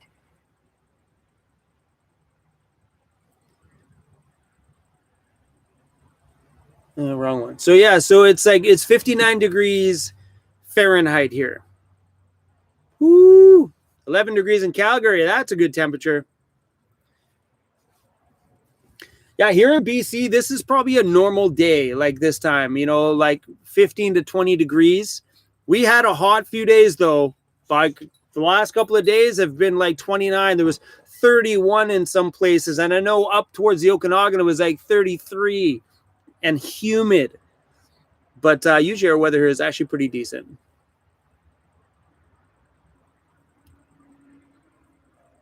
That's pretty good. Hold on, guys. I got to drink this beer. Nothing like cracking a beer and forgetting to drink it. Especially when it's a tall one. Because, like, normally you get the piss in the bottom, but now it's like this much piss because it's warm.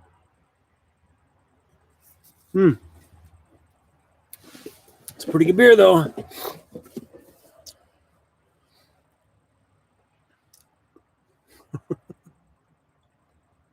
Crazy.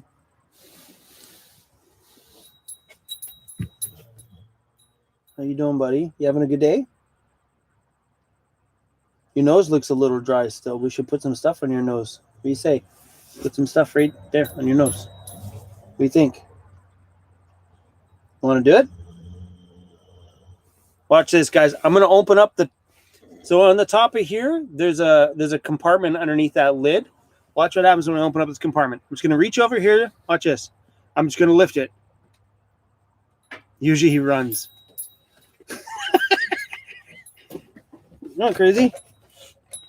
I'm going to put some of this on him. Watch his face. He crunches up the front of his nose. Come here. Watch his face. Come here. Come here. Come here. Crazy. Crazy, come here. Come here. Come here. Come here. Watch his face. Watch this. Come on. Hey. Hey, we gotta put this on your nose. See his face go? Look at him. He hates. Come on, Crazy. Your nose is dry. This is just for your own health, bro. Hey. Here we go.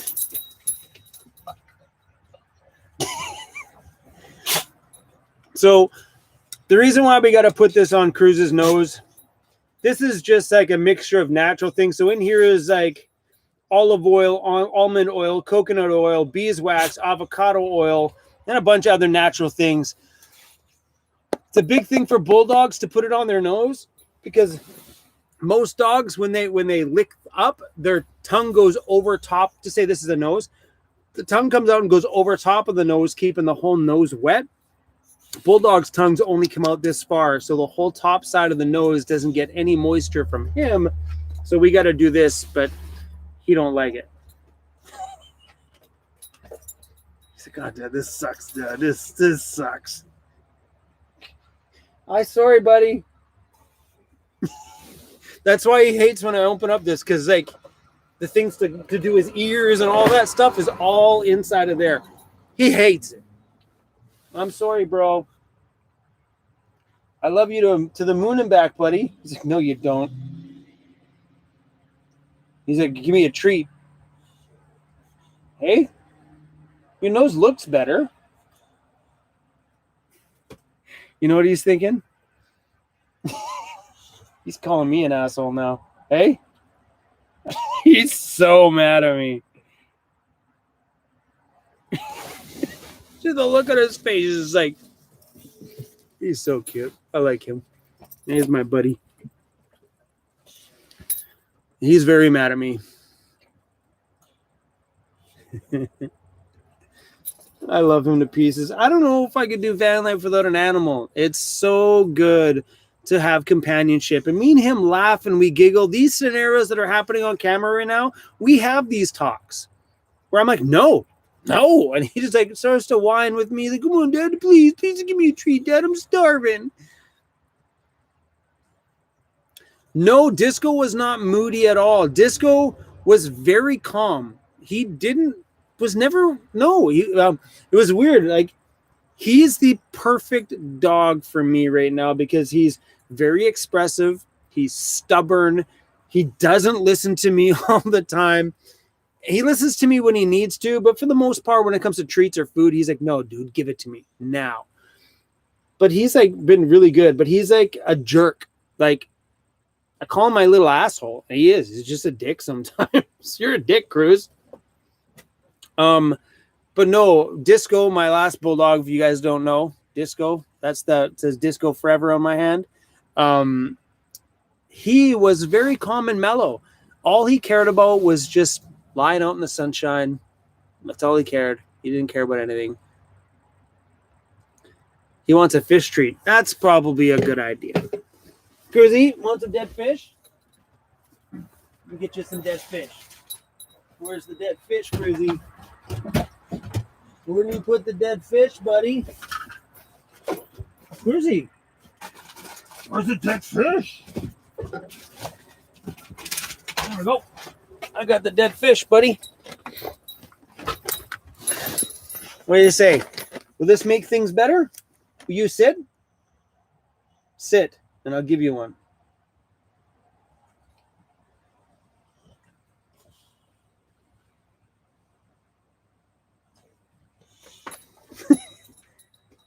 Sit. Thank you. Would anybody here like a dead fish? That's literally a dead fish. Dead fish, Dad. Thanks for the dead fish, Dad.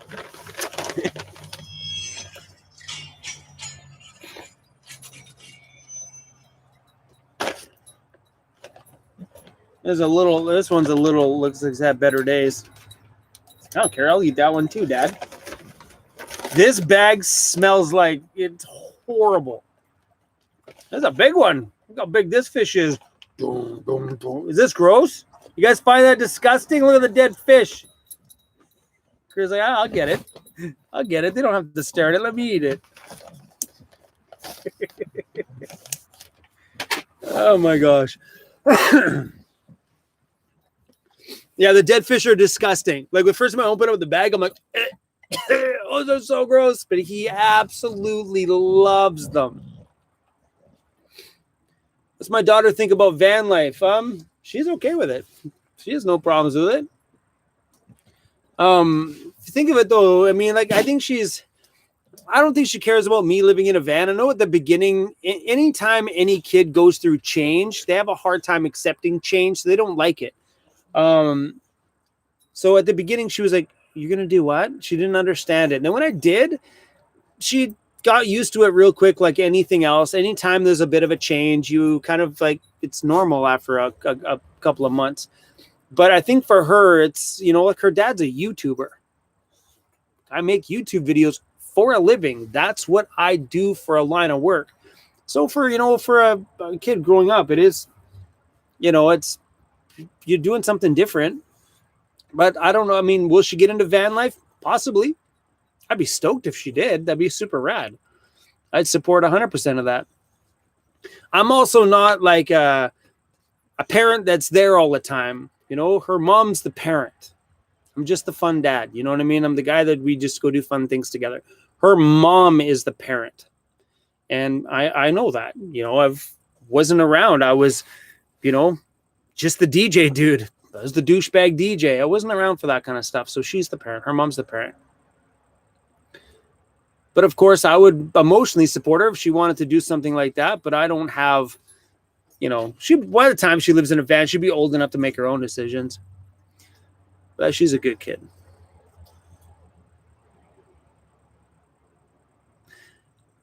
Chrome, what are you watching on binge watching on Netflix lately? I've been binge watching the same damn show for so damn long. Don't judge me, boys. I've been watching Grey's Anatomy like every day. I just can't stop watching it. I'm on like season 12, 10. I don't even know. A lot. I can't seem to. The reason why I like watching it is because it's easy to fall asleep to. Like, it's one of those things that if you watch 15 minutes and pass out and fall asleep, you're not really missing anything because it's all kind of the same, you know? But yeah, I've been binge watching Grey's Anatomy. No, I don't watch Stranger Things. My daughter Danica is really into Stranger Things. I don't know if she is anymore, but she was a few years ago anyway.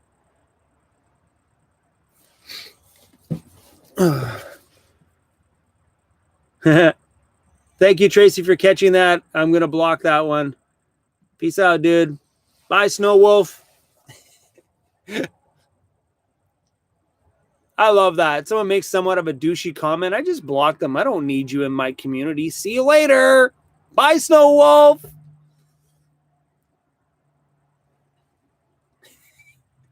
Seems like every live stream we get the opportunity to block somebody together.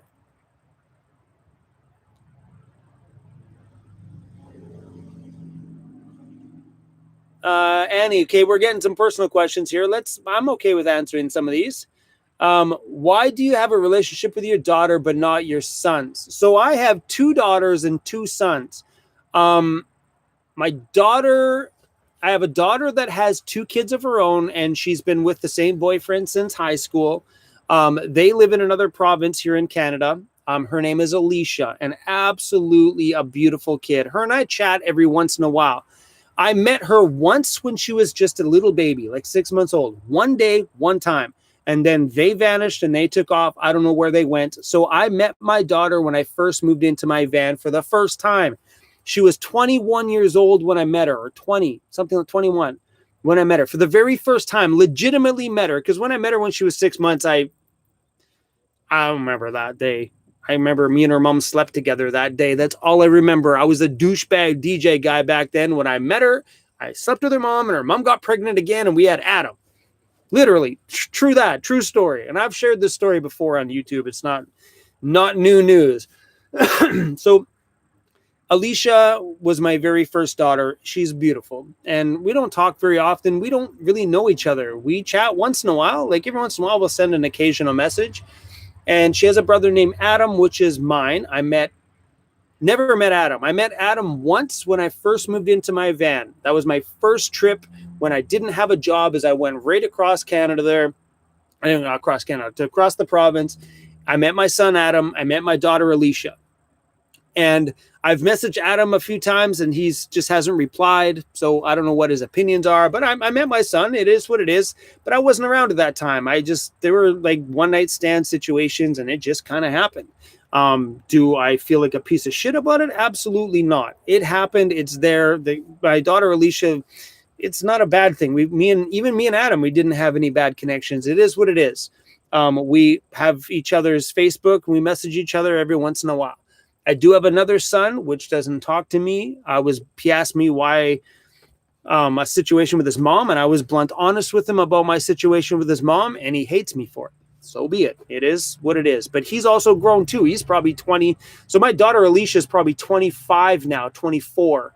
Adam's probably 24 or 23. And then I have another son who's probably 22. I had a nightclub phase of my time.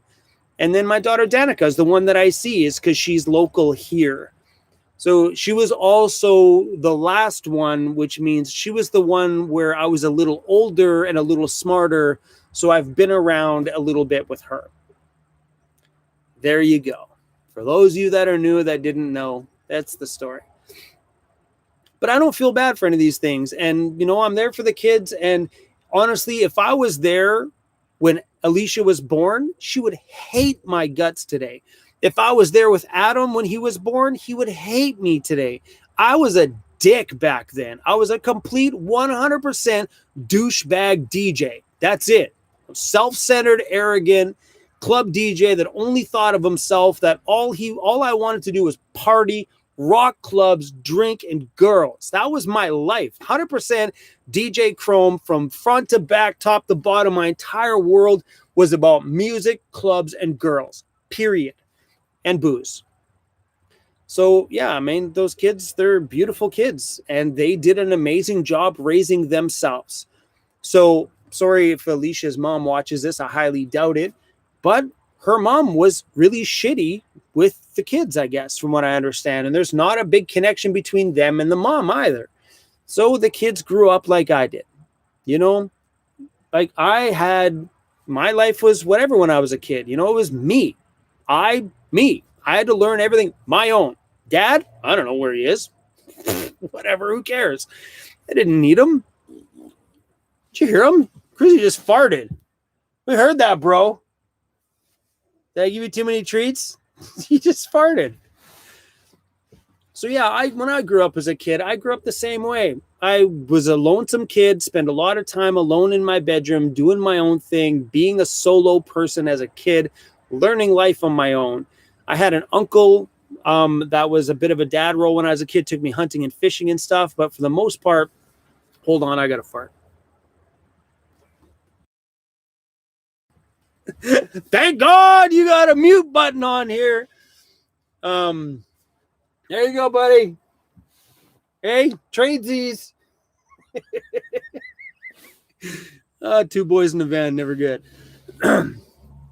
So yeah, I mean, life is life. You can't dwell on the things that happened in your past. You just got to move on and be a better person today. So I do the best I can with what I've got and what I did. I'm not about to beat myself up for my past. I am who I am. I was who I was. And when I first met my daughter, Alicia, and Adam for the very first time a few years ago, I was honest with them. I'm like, hey, I am really glad that I wasn't around when you were a kid. Because if you knew me back then, you would hate my guts today. And because of the relationship they had with their mom, like they were pretty cool. They're like, we don't hate you, Dad. It's all good. I'm just pretty stoked that we got a chance to meet you. Because a lot of times people blame the dad for everything. I didn't know where they were. I had no clue. They just literally vanished into the... I should probably ask girls what their last names are before I... That's the problem. You meet a cute girl, yep, and you forget to say, what's your last name and address so I can look you up in the future just in case you get pregnant.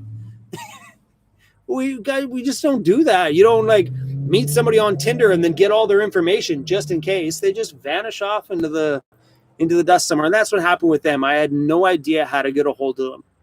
And then, so here's the story how they found me. The only public record of my name that they knew, because I legally changed my name to Chrome, like right there on my hem, Chrome. I legally changed my name to Chrome about 15 years ago, a long time ago. So I changed my name to Chrome, and they knew me as my birth name, which is Carrie. Don't call me Carrie. I'll block you guys in right now a second. I'm Chrome. So when she tried to look me up, the only record of my actual first name, Carrie, was on my divorce. So because divorces are public record, she got to find me on that. She couldn't find me online anywhere because I've never been online as Carrie. I've always been online as Chrome Valdez. She found my ex-wife. My ex-wife messaged me and said, your daughter Alicia just messaged you. I'm like, no shit. So I went onto her page, seen her picture, messaged her right away. and just said, Alicia, you are absolutely beautiful. Hi, I'm your father. And she was stoked. She was just like, I can't believe it. And I was DJing for Flow Rider at the time. I was doing the Flow Rider tour show at the time. So when she logged on my Facebook, I was like just clubbing at the time. So her whole Facebook was like me at Flow Rider on the stage, and then all my club pictures. It was quite the impression, I guess. She was like, whoa, my mom said you were a DJ. I didn't know you were like a DJ. I'm like, oh yeah, man, on tour with big artists and stuff. It was pretty cool. Yeah, we don't talk very often. I messaged them a few times during my mom's passing away because I found some pictures of them at my mom's place. How do I spell my original name? Kerry. Last name is Valdez. Now it's Chrome Valdez. Legitimately on my driver's license, Chrome Valdez. I didn't like the name Kerry. I never really identified with it. This wasn't a thing for me. When am I going to show my DJ moves? I've been making DJ mixes. I have a whole bunch of DJ mixes on my computer because like anytime I mess around inside my van, I record every session. And I've been really thinking about starting like a weekly mix. You know what I mean? Like I already have a name for it. I already named my weekly DJ mix that I want to put out.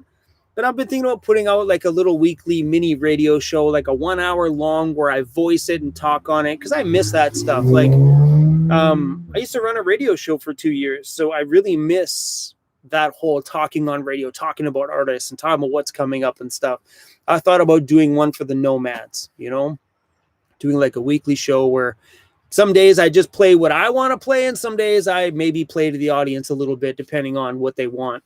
But for the most part, I'm a dance music person. So a lot of people are going to listen to that show going, whoa, not my music. I'm a club guy. Even at my age now, 46, even though I've probably been out of the club now for over four years, I've been out of the clubs. And I'm still a club guy through and through.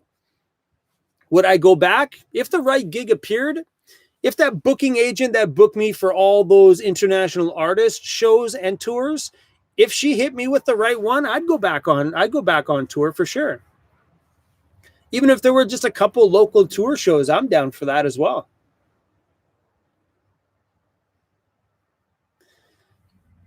Kit Kats, you're a radio DJ for a bit, like an actual DJ or just like a radio host?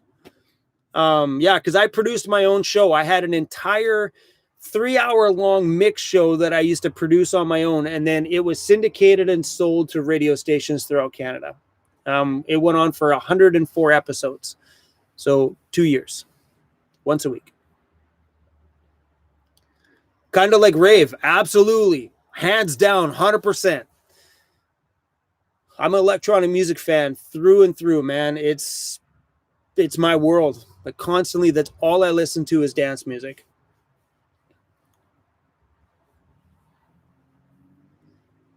The audio mixing and music selection in your videos is always on point. Thank you. And I think that's the music side of me. Just, you know, I think like I was a DJ when I was 14 years old in a roller rink 4 days a week when I was 14. And then the second I turned 19, I was in the club. I started out with 1 day, 2 days, 3 days, 4 days, 5 days, 6 days. I was doing 7 days a week in the clubs for quite a while. On average, I don't think I shied away from anything less than 5 days a week. But yeah, so now being on YouTube, it's still given me a way to express my music side a little bit. I really enjoy finding the right tracks to fit the right mood in my videos because I know sometimes when I talk in my head, I feel like the tone of my voice might not be getting out the right message. So if you add the right music with the right undertone underneath it, it can really set an emotion in you that my talking could not ever put out. When you add that little undertone of music underneath it and it's just right, it can spark a serious emotion in somebody. Music is a powerful thing.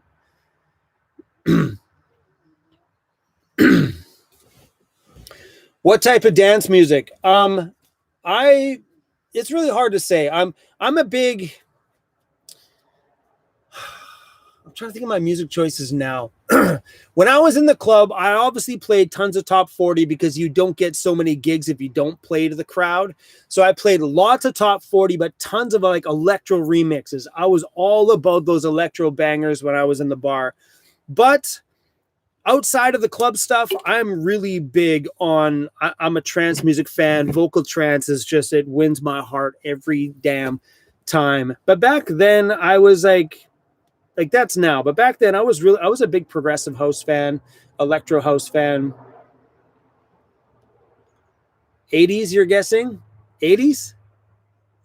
80s. Talking about the years I was DJing? No. I was like a baby in the 80s. Talking about music wise 80s? No. 80s.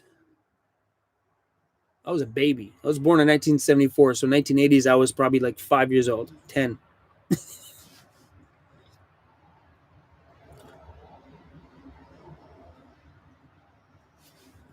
Grom, do you ever want to play You Want to Funk with Me? I don't even know who that is. Who's that one? Do I know your cousin DJ Poet? No, I don't. Was he active in the Vancouver club scene? Because I don't know that name. Shannon, what did you buy? Oh, you're talking to somebody else. It's funny when you read a comment. You're like, yeah, what did I buy? Oh, you're talking to somebody else. That bike channel, why do you go by your troll? Okay, who's being a troll here? Let me go find it. I like trolls. Nomadic Bike, so holy answer something at Canadian guy. His music and his videos is from Epidemic Sound and Soundstripe. You got that right. So yeah, both probably my favorite music sources on the planet when it comes to making YouTube videos is Soundstripe and Epidemic Sound. If you're going to make the choice, Epidemic Sound 100%. If you're making YouTube videos, Epidemic Sound is been my favorite. Comics with, is that Bueller? Comics with Bueller. Thank you so much for the super chat. You inspired me to jump into van life. I run a popular comic YouTube channel. I want to check that out. I can't get to it from here. I'll have to look that up later. I'll have to check that out. Thank you. YouTube channel. Next year, I'm going to be combining the two. Wicked. That's pretty cool. Man, that's pretty cool. Especially if you like do like traveling around to other comic shops and stuff. That would be an interesting follow. I'm going to check that out. Thanks for that. Thanks for the super chat. Ken Stevens, love the vids. Thanks for the super chat, man. I appreciate it.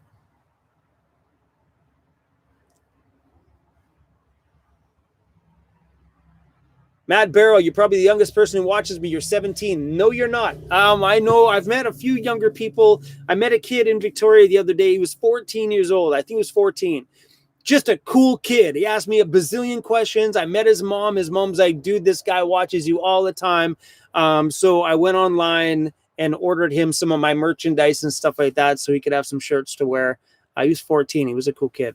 I think it's awesome when you're that young. I think it's pretty cool that you're looking into van life and interest in this lifestyle at that age, because I could imagine how better financially off I would have been if my first home was a van.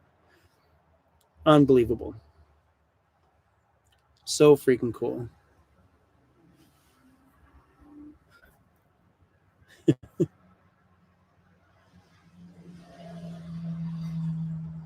No. So someone said, yeah, Discord would be rad. I did have a Discord. I pulled the plug on that thing.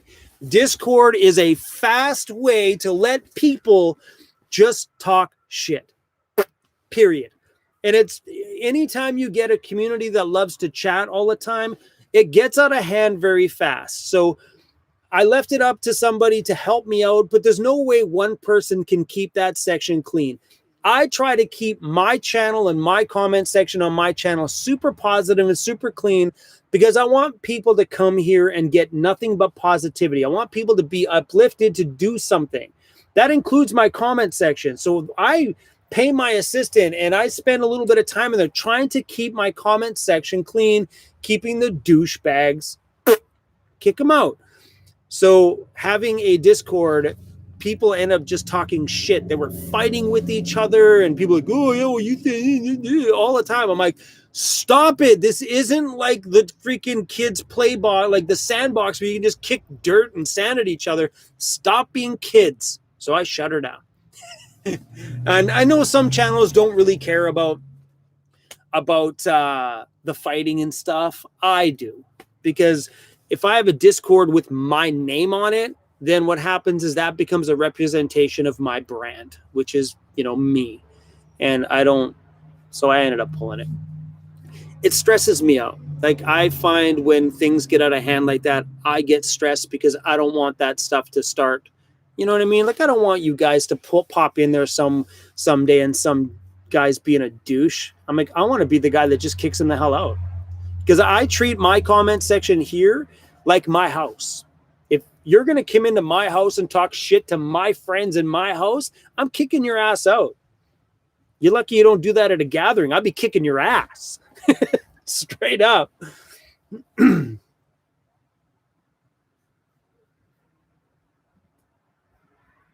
Bike channel.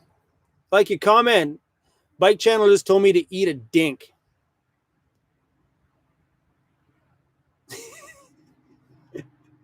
Oh, shit.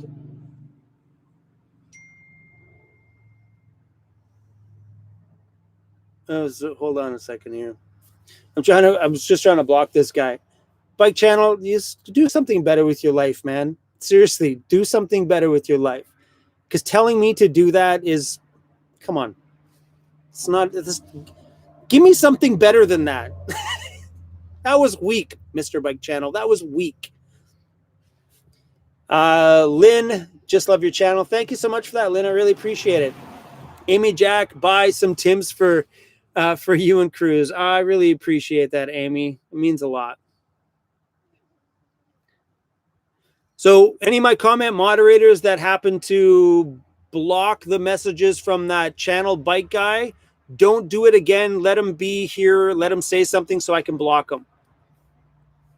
Sometimes when people like delete his comment, it doesn't give me the option to block him.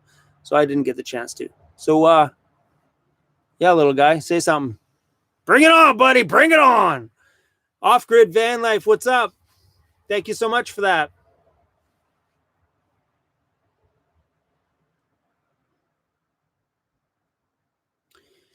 How much mileage is on my van now? So my van has 295,000 kilometers.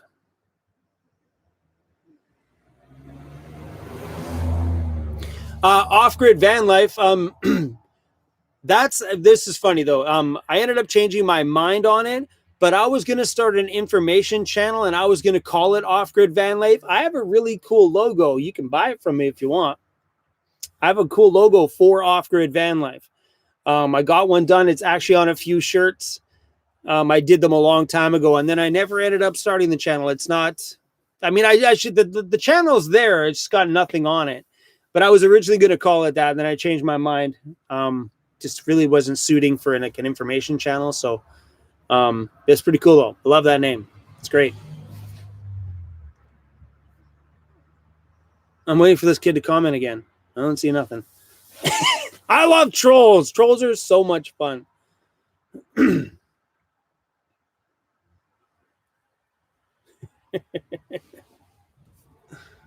Oh, so funny. You guys are super sweet. I love you guys' messages. Where do I see myself in 5 years? Probably living in this van or living in the ambulance. Where do I see myself? Probably still out there adventuring. I'd like to see some more out of my life. YouTube's been really, really, really good to us, and I'll never stop making YouTube content. As long as there's an audience, I will still always continue to upload. That will never stop. As long as there's an audience there pressing play, I am not going to stop doing what I'm doing. But I'm also going to continue on letting things evolve in my life. So I don't know where it's going to be in 5 years. I don't really have that plan. I just want to see today be successful. And when I wake up tomorrow, I want tomorrow to be successful. We're not guaranteed anything 5 years from now. So for me to plan, I don't know. I know for sure when I wake up in the morning tomorrow, I'm guaranteed that day. So I'm going to make the best of that day. Nomad Dude in Canada. Love your channel name. Thanks for the super chat.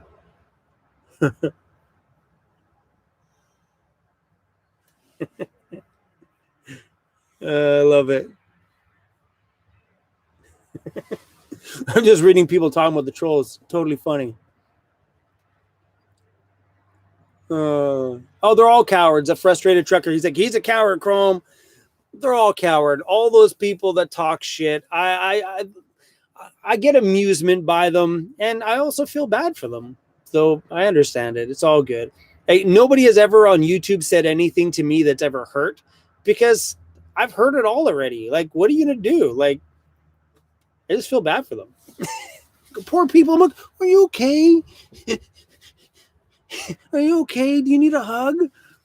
No, they're hilarious.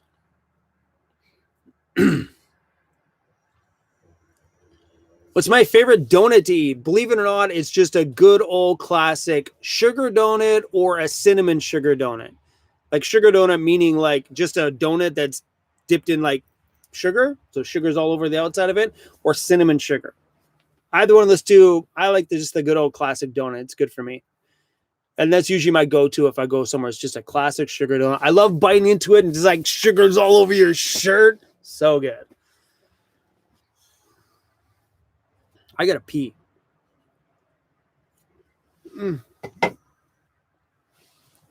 Also getting sore from sitting here. I'm like just sitting on the floor on an angle, leaning into my bed.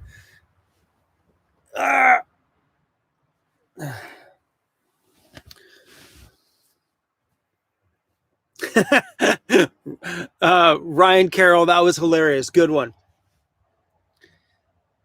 Jillian, thank you so much for the super chat. Buy yourself a Tim's and get Cruzy a treat from Jill and Ted and Langley. Oh, you guys, thank you. We've had a few people recently buy us Tim Hortons, because I put a link on our website for people that want to buy us Tim Hortons gift cards, and it's been kind of nice because like they're on my phone, so all I got to do is pull it up and scan it. It's been kind of nice to have. Endless Skyway Adventures, thanks for the super chat. Converting a cargo trailer to pull behind my van. Wicked. Logan Paul versus Mayweather. I don't even know when that fight is, but I'd be curious to watch that one. I'm not into that stuff. I've never been into anything like that. I just don't, the violent part of it's not really my thing, but that one I'd be curious to watch. How's Jeffy Bear? I'm not too sure. Me and him haven't talked in probably about I seen him the last time I was on the mainland, but I haven't talked to him since. Have I ever met Bob from Cheap RV Living? No. He's reached out to me a few times wanting to collab on a few videos, and I've denied it. I didn't like the structure on how he wanted me to promote it. I wasn't down for that, and I denied them both times.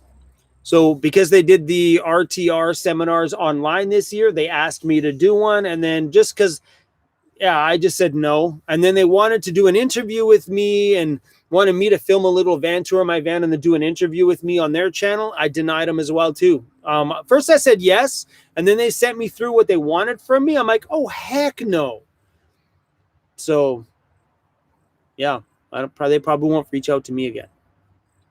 I just didn't like what was in their little their little contract on a piece of paper. I'm like, I am not down for that. I didn't agree with some of the things that were in there. So, did I try poutine in Quebec? Yeah, I went to a few places for poutine. Would I ever come to the USA? Absolutely, one day.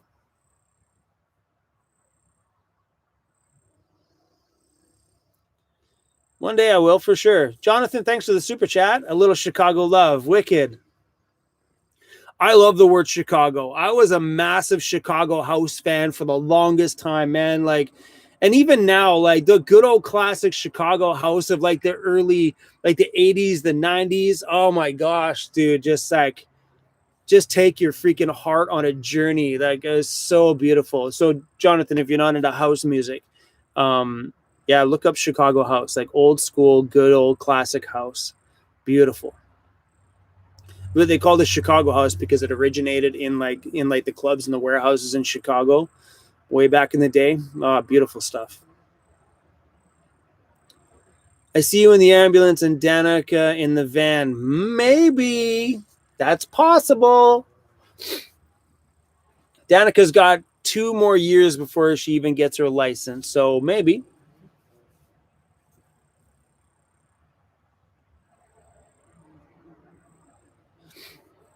Ranjit sitting in Walmart, my friend. I'm sitting on the side, right beside a highway here on Vancouver Island.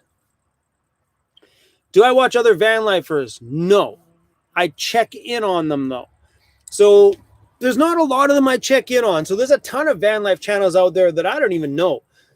I check in on Foresty Forest maybe every couple of months. I'll pop in there. Or maybe once a month I'll pop in and see what he's up to.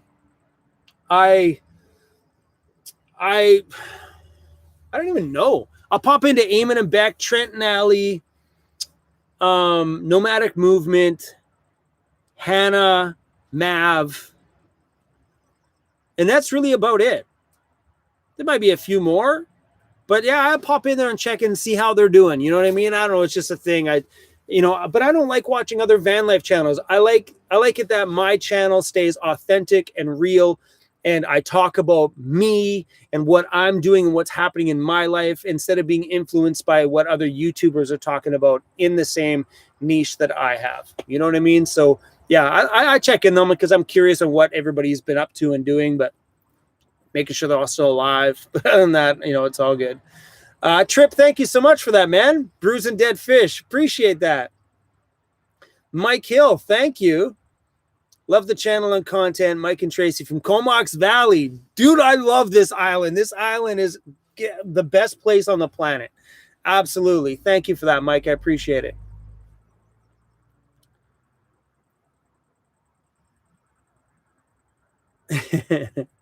Pauline, thanks for the super chat. Whoa, my chats just reset themselves. Every time they reset, I lose. Everything just goes, whoa. Brian, thanks for the super chat. Brian, hey, Chrome, glad to see you are well, guy. Yeah, well, my guy. See, I can't even speak. It's super awesome. Rachel, is that Rachel or Rochelle? Rachel, welcome to the Weirdos Unite family on YouTube here. I appreciate you coming over there. Pretty awesome. Someone likes Max and Aki. Yeah, I never really got into their channel when they were a couple, and I never got into either of their channels afterwards. So, yeah, that's one I don't check up on. It was sad to hear about Lee for sure, though. That's just heartbreaking. But yeah, I never really was into their channels before.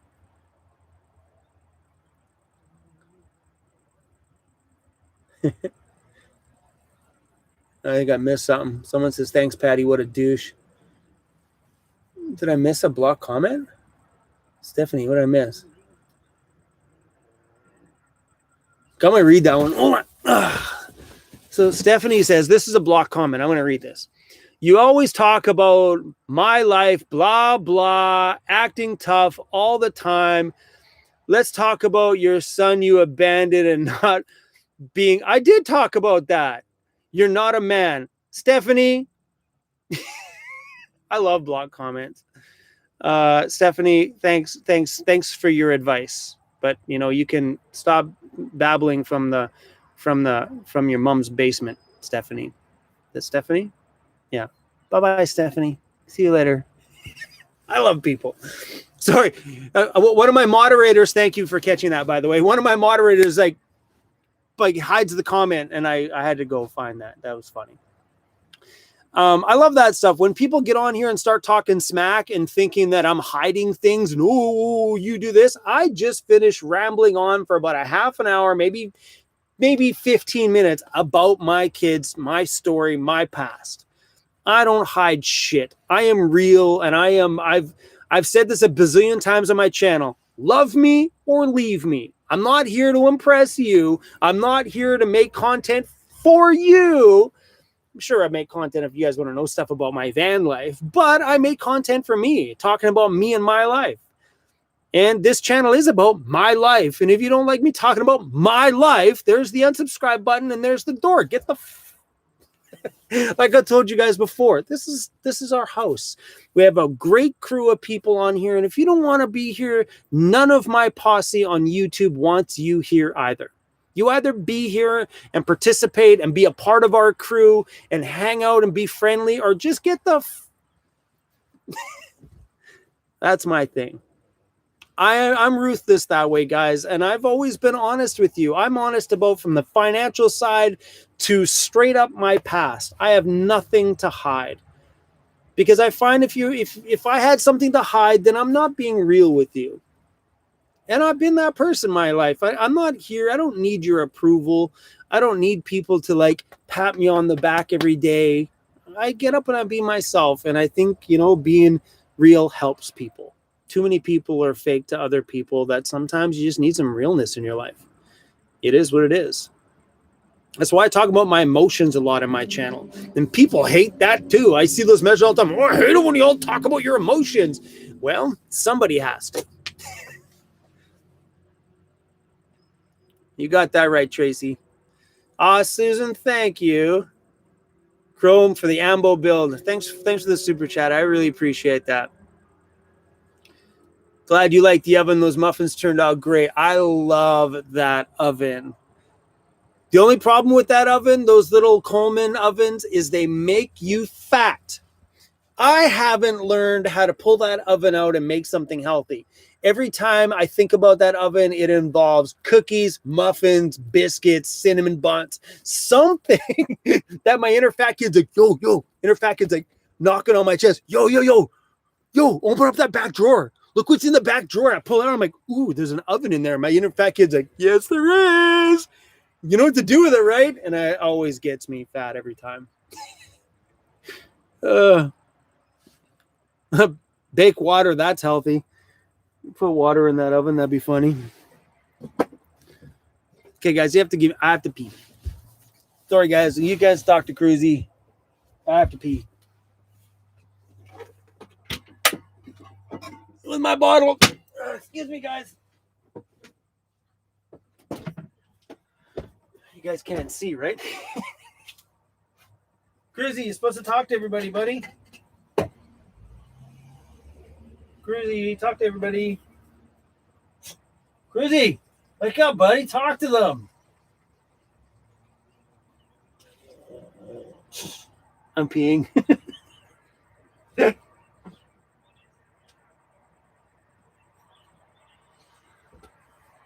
I'm peeing.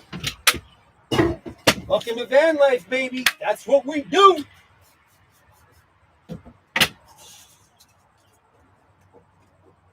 Bada bang, bada boom. Oh.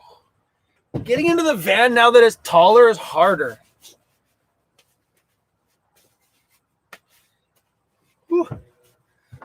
Yeah, the van's definitely a little harder to get into, that's for sure. Thanks for sticking around on this bathroom break. Nope, I didn't pee on the grass because that's ignorant. If I'm standing outside with my winky out, taking a piss right beside the highway, don't do that when you live in a van. I use my pee bottle. Yeah, van lifers, don't do that. Do that in the bush, but don't do that when you're in the city because it gives us all a bad name. That's right, River. Thanks for the super chat. We all live a past. Doesn't mean skeletons, just life. And if anybody out there is watching my channel and is like judging me from my past, then you've obviously never done anything in your life. I think the greatest stories in the world come from people that have a very bruised and hurtful past. No great stories ever came out of pampered things. Well, maybe. But you know what I mean? I've always find that the greatest people have overcome things. Like they've done great things in their life because of the hardship that they had. I'm a really big believer in that. Roger, thank you. Appreciate the love, Roger.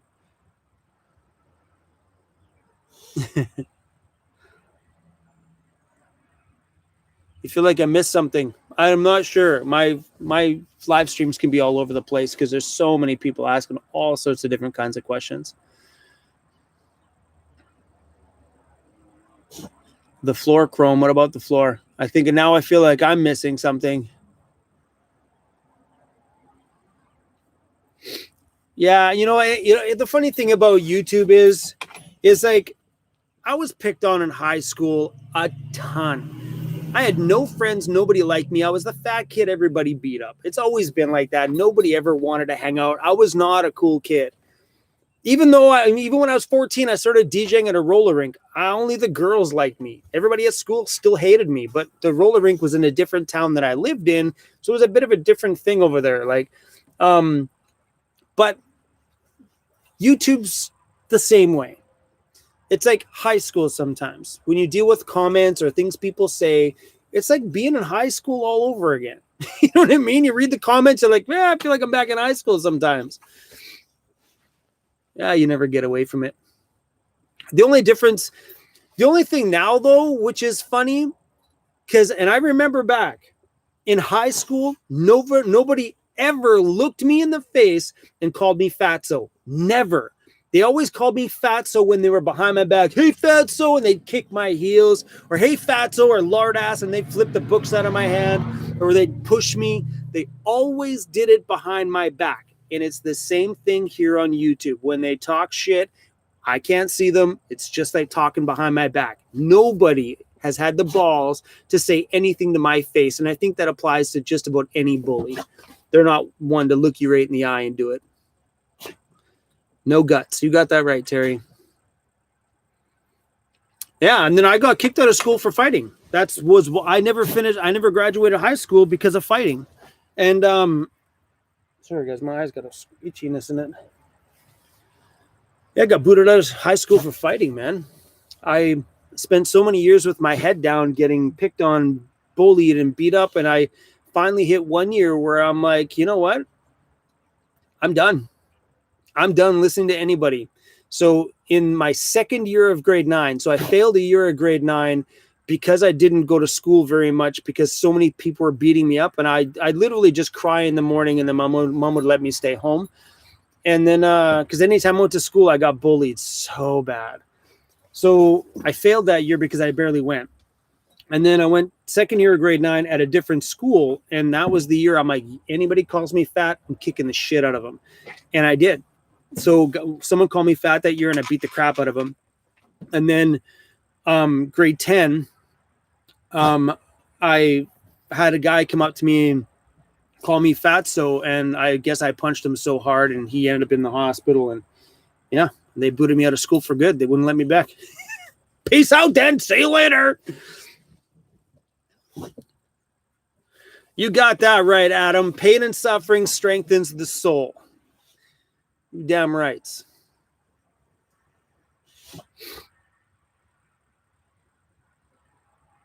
Dude, I've never graduated school. So technically, I finished grade 9. I finished grade 9 twice. Well, technically once. Yeah, I didn't finish grade 10. I got booted out. So I have a grade 9 education. You learn everything you need in school and elementary school anyway. Everything else after that's just fluff. It's just babysitting. They didn't teach you anything. Canadian guy, oh, thank you for that, man. I appreciate the love.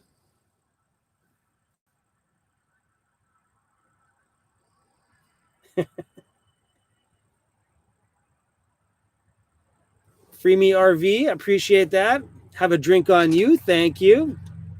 Thank you for adding joy to my life and giving me courage to live free from another full-timer. Wicked.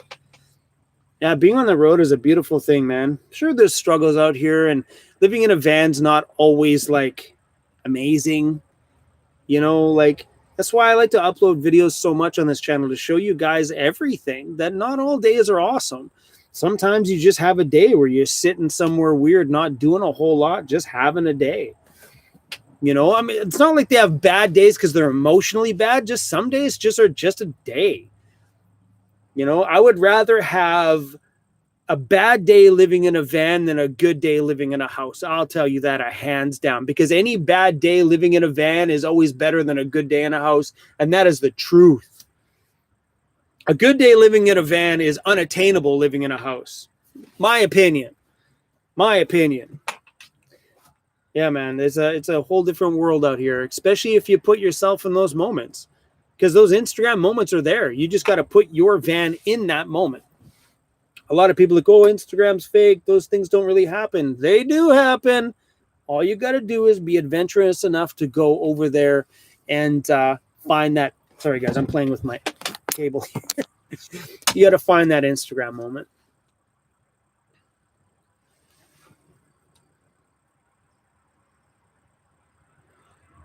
Whidbey Island. Where's that? Whidbey Island. Come to my Whidbey Island. Where's Whidbey Island? I'm not even sure where that is.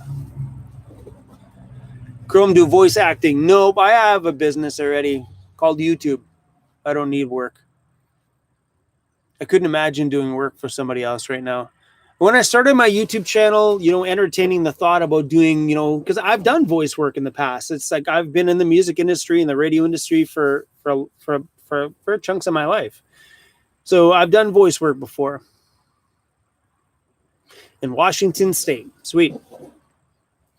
I've done voice work before, and it's not my thing. I don't do well reading off a paper. I'm good. You give me a mic and let me say what I want. But if you want me to actually read off of a piece of paper, I suck. I'm like that stuttering kid in school that's like the dog. I'm not that bad, but I'm horrible reading off a paper. 100%. I'm bad at it.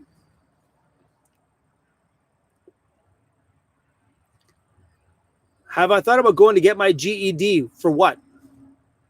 My question to you, Ivan, is for what? What do I need my GED for? I have had so much success in my life in the industries that make my heart just pump. What do I need a GED for? It doesn't make sense to me. I don't understand the education system in Canada here. I just don't get it. Never did anything for me. And some people need that. I've never liked it. I would have been good if I dropped out of school in grade 6. I've done what I've felt passionate about my whole life. I've learned how to market myself my whole life. I learned and did everything I did without an education. When I was 16 years old, I used to sell sports cards at the flea market. And I started off with one table where I had so much success that, like in that year, I started doing 2, 3, and 4 tables. Before you knew it, the big sports card companies at the big flea markets used to come over to me and go, what the heck? How are you selling that for that price? Because I'm a smart business kid. I always had that business head on my shoulder. And then I got into the DJ shit, and then I started to learn how to self-market real quick. I don't need a piece of paper to say that I am good at doing what I want to do. You know what I mean? Yeah, I'm not an education guy. If you look at a lot of the most successful people in the world, they're uneducated. They're people that dropped out of school or got kicked out of school or anything like that happened for a reason, or they just didn't do well in school. Most of the people that I know that are doing really cool things were not book smart. They didn't do well. I got stressed in school. I didn't like being in front of teachers. They stressed me out, and I didn't like it. Every time a test come up, I'd get stressed out because I'm a guy, I don't do good at tests. I wasn't a book guy.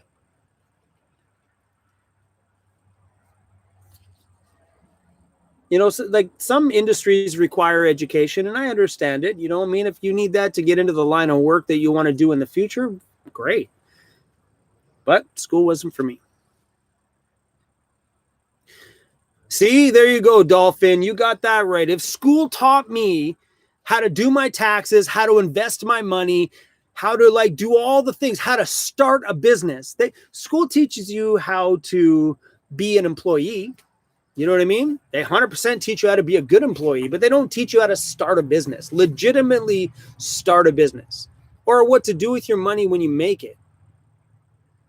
I watched this might not be something you might be interested in, but I watched a documentary on the stock market because I've never understood it. They never taught me that in school. Netflix has a documentary on the stock market that blew my mind. I'm like, what the heck? They literally explained it to me like I was a freaking 2-year-old, and I'm like, why couldn't they have said this in school? So this might get confusing because it makes more sense now. So how they explained the stock market was, well, I'll just fake a name. They said, so Bear here starts a lemonade stand. Bear goes to the banks. Bear here starts a lemonade stand, and the lemonade stand's doing very well. So Bear wants to start a second lemonade stand, but goes to the bank. The bank won't lend them money because Bear just doesn't have the financial back for it. So Bear's trying everything Bear can to open up 2 or 3 lemonade stands. So Bear's like, okay, so now Bear decides to trade the company publicly, allowing you to invest in Bear. I'm like, okay, so that would make sense. So people just start buying stocks in Bear. Then Bear gets enough money in stocks. Bear builds 2, builds 3, builds 4, builds 5 things because people are buying stocks in the company, buying little shares in the company at 50 cents a piece. And now Bear has enough money to open up 10 of them. And then what happens? And then I'm like, okay, that makes sense. But what about all this trading? Well, if you want out, so you can sell your share at whatever the share is now to other people because they want out of it, it's just a trading thing after that. So now all it is you're just investing in Bear's lemonade stand. I'm like, that makes sense. Why didn't they tell me in high school that that's what it is? I'm like, I didn't know what it meant by buying a share in a company. What does that mean? Yeah, it's a cool documentary. If that's something you're curious about, just Google Netflix stocks documentary. Amazing. Do I invest in stocks? No. I'm not quite at that point in time in my life yet that I've got that. But yeah, it was super interesting to me. You know, those are the things that I don't get why they just don't teach in high school. You know, I think the generation now, and anybody on my channel, I know people are going to fight me on this one, but I think the generation that's growing up now is the smartest generation on the planet. So many people would be like, oh, you stupid kids. They're the smartest kids on the planet. Why? Because they're born with information. We didn't have that. We had to trust whatever mom and dad said. And they only knew what their mom and dad said. Nowadays, the kids, they got Google. They got YouTube. They know everything. They can Google it and get the answer right now. We didn't have that stuff. So I think the kids growing up now, some of the kids aren't going to do anything with it, but I think this generation now is in a whole different world than we've ever been. And I know the older generation now doesn't understand it, and they shouldn't. The kids are starting their own world, and we're not going to be a part of it when we're gone. They have their own little area.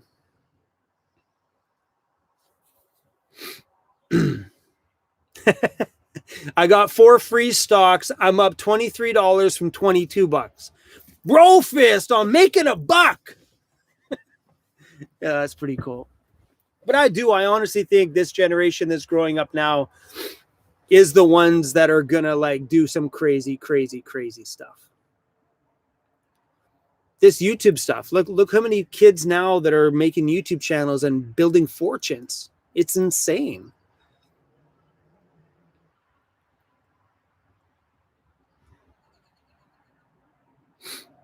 No, and here's the thing. So Kim, here's the funny thing. Okay, now we're getting into some stuff on this channel, things that we don't ever talk about. Someone's like, do they understand real work? They work differently. So here's the thing, though. They may not do the traditional jobs, but those kids, I mean, not all of them, just saying not all of them, but there's so many kids out there that are making more money now than we could have ever dreamed about, and doing jobs differently. You know, they may not want to work their face off like my parents. Well, my mom didn't really work. She was on welfare her whole life, but like my grandparents did, and all my friends' parents did. You know, they worked their face off and then they died. The kids have seen all this stuff happen with every generation before them. They hear what their parents are doing. They see what their grandparents are doing. I think the kids right now are like, fuck that. Sorry.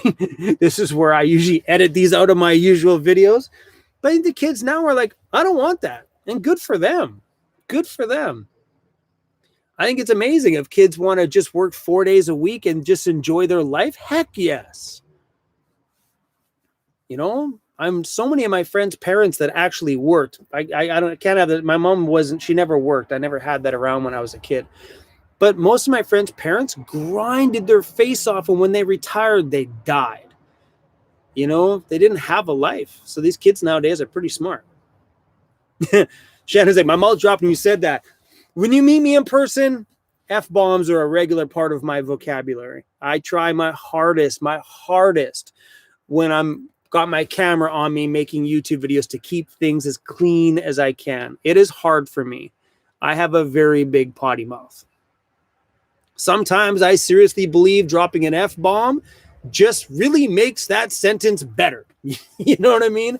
But I try not to, because on YouTube, you need to keep things family friendly, advertiser friendly. That's the key. How come my mom didn't work? I don't know. She worked a little bit when I was very, very, very young. She was, what are they called? Chambermaids at the time. She was a janitor at a little hotel. But then after, I don't know, it was maybe I was very, very, very young, and she was on welfare her whole life. Literally, like everything we did in life was on welfare. We lived in a welfare building, collecting welfare checks. If I wanted something, mom's like, you got to wait for this Wednesday at the end of the month, or beginning of the month, whatever it was. Yeah, man, welfare. So she just never worked. She just rode the system pretty much my whole entire life. And my mom died on the system. She's been in the system. I don't think she's worked for 50 years, 40 years, probably 40 years, maybe 30 years. It's a long time. She's barely worked. She's been riding the system forever. And then of course she got sick, and then she got flipped into disability, and then she collected disability for the last little while. Yeah, I don't know.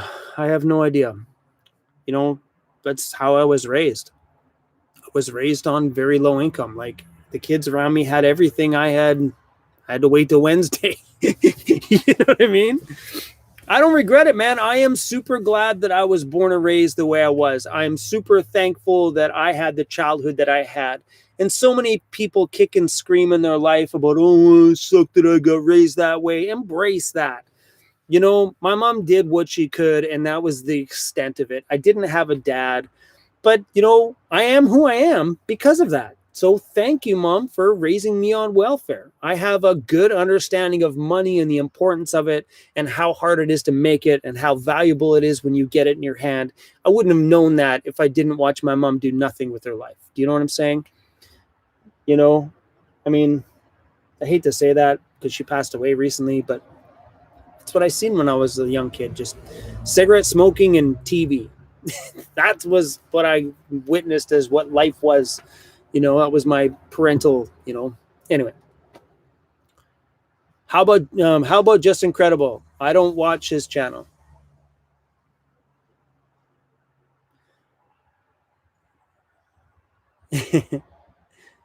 What? Roy's like, yep, growing up, my mom rented our TV and phone. I thought you said rented out your TV and phone. Yeah, like it's great though. You know, I love where I came from, you know, and I love where I'm going. Jeff, what makes me happy? Honestly, making YouTube videos makes me happy. Okay, well, let's word this differently. Expressing myself creatively makes me happy. That's what gave me something when I was a kid. So when I was 14 years old, I had nothing. When I was 14 years old, I wanted to be a DJ. So I got this piece of crap turntable from the flea market, and it was not the right turntable, but I got one, and I didn't really have DJ records because I didn't have the money to go get DJ records. But I did what I could with what I had. So from me being a kid, my escape from the life that I had that I didn't like at the time was my music, was being creative and expressing it creatively through music. So now the same thing in my life makes me happy. I find comfort in the same thing, and that's expressing myself creatively through whatever. Like right now, it's making YouTube videos. That's my expression. That's what makes me happy. Bradley Jones, thank you so much for that. From Newfoundland, wicked. I would love to come out there when the sorry guys, I'm getting tired here. I'd love to come out there when the icebergs come by. I seriously would. To Newfoundland when the icebergs roll by. Oh heck yeah. The B-Man, thanks for the super chat. Who's my favorite superhero? I don't really watch a lot of TV. Like, I was never into that when I was younger either. I'm my own favorite superhero. I wear a cape sometimes. No, I don't. I should put a weirdo cape on. We'll just run. All of us will run around the world being super weirdos. Yeah, I don't really have a big superhero. When I was a kid, the first superhero show I watched was Superman. Me and my uncle went and seen Superman when I was a kid. That's the first time I was ever exposed to a superhero. 2 turntables and a microphone. That was the story of my life, my entire life.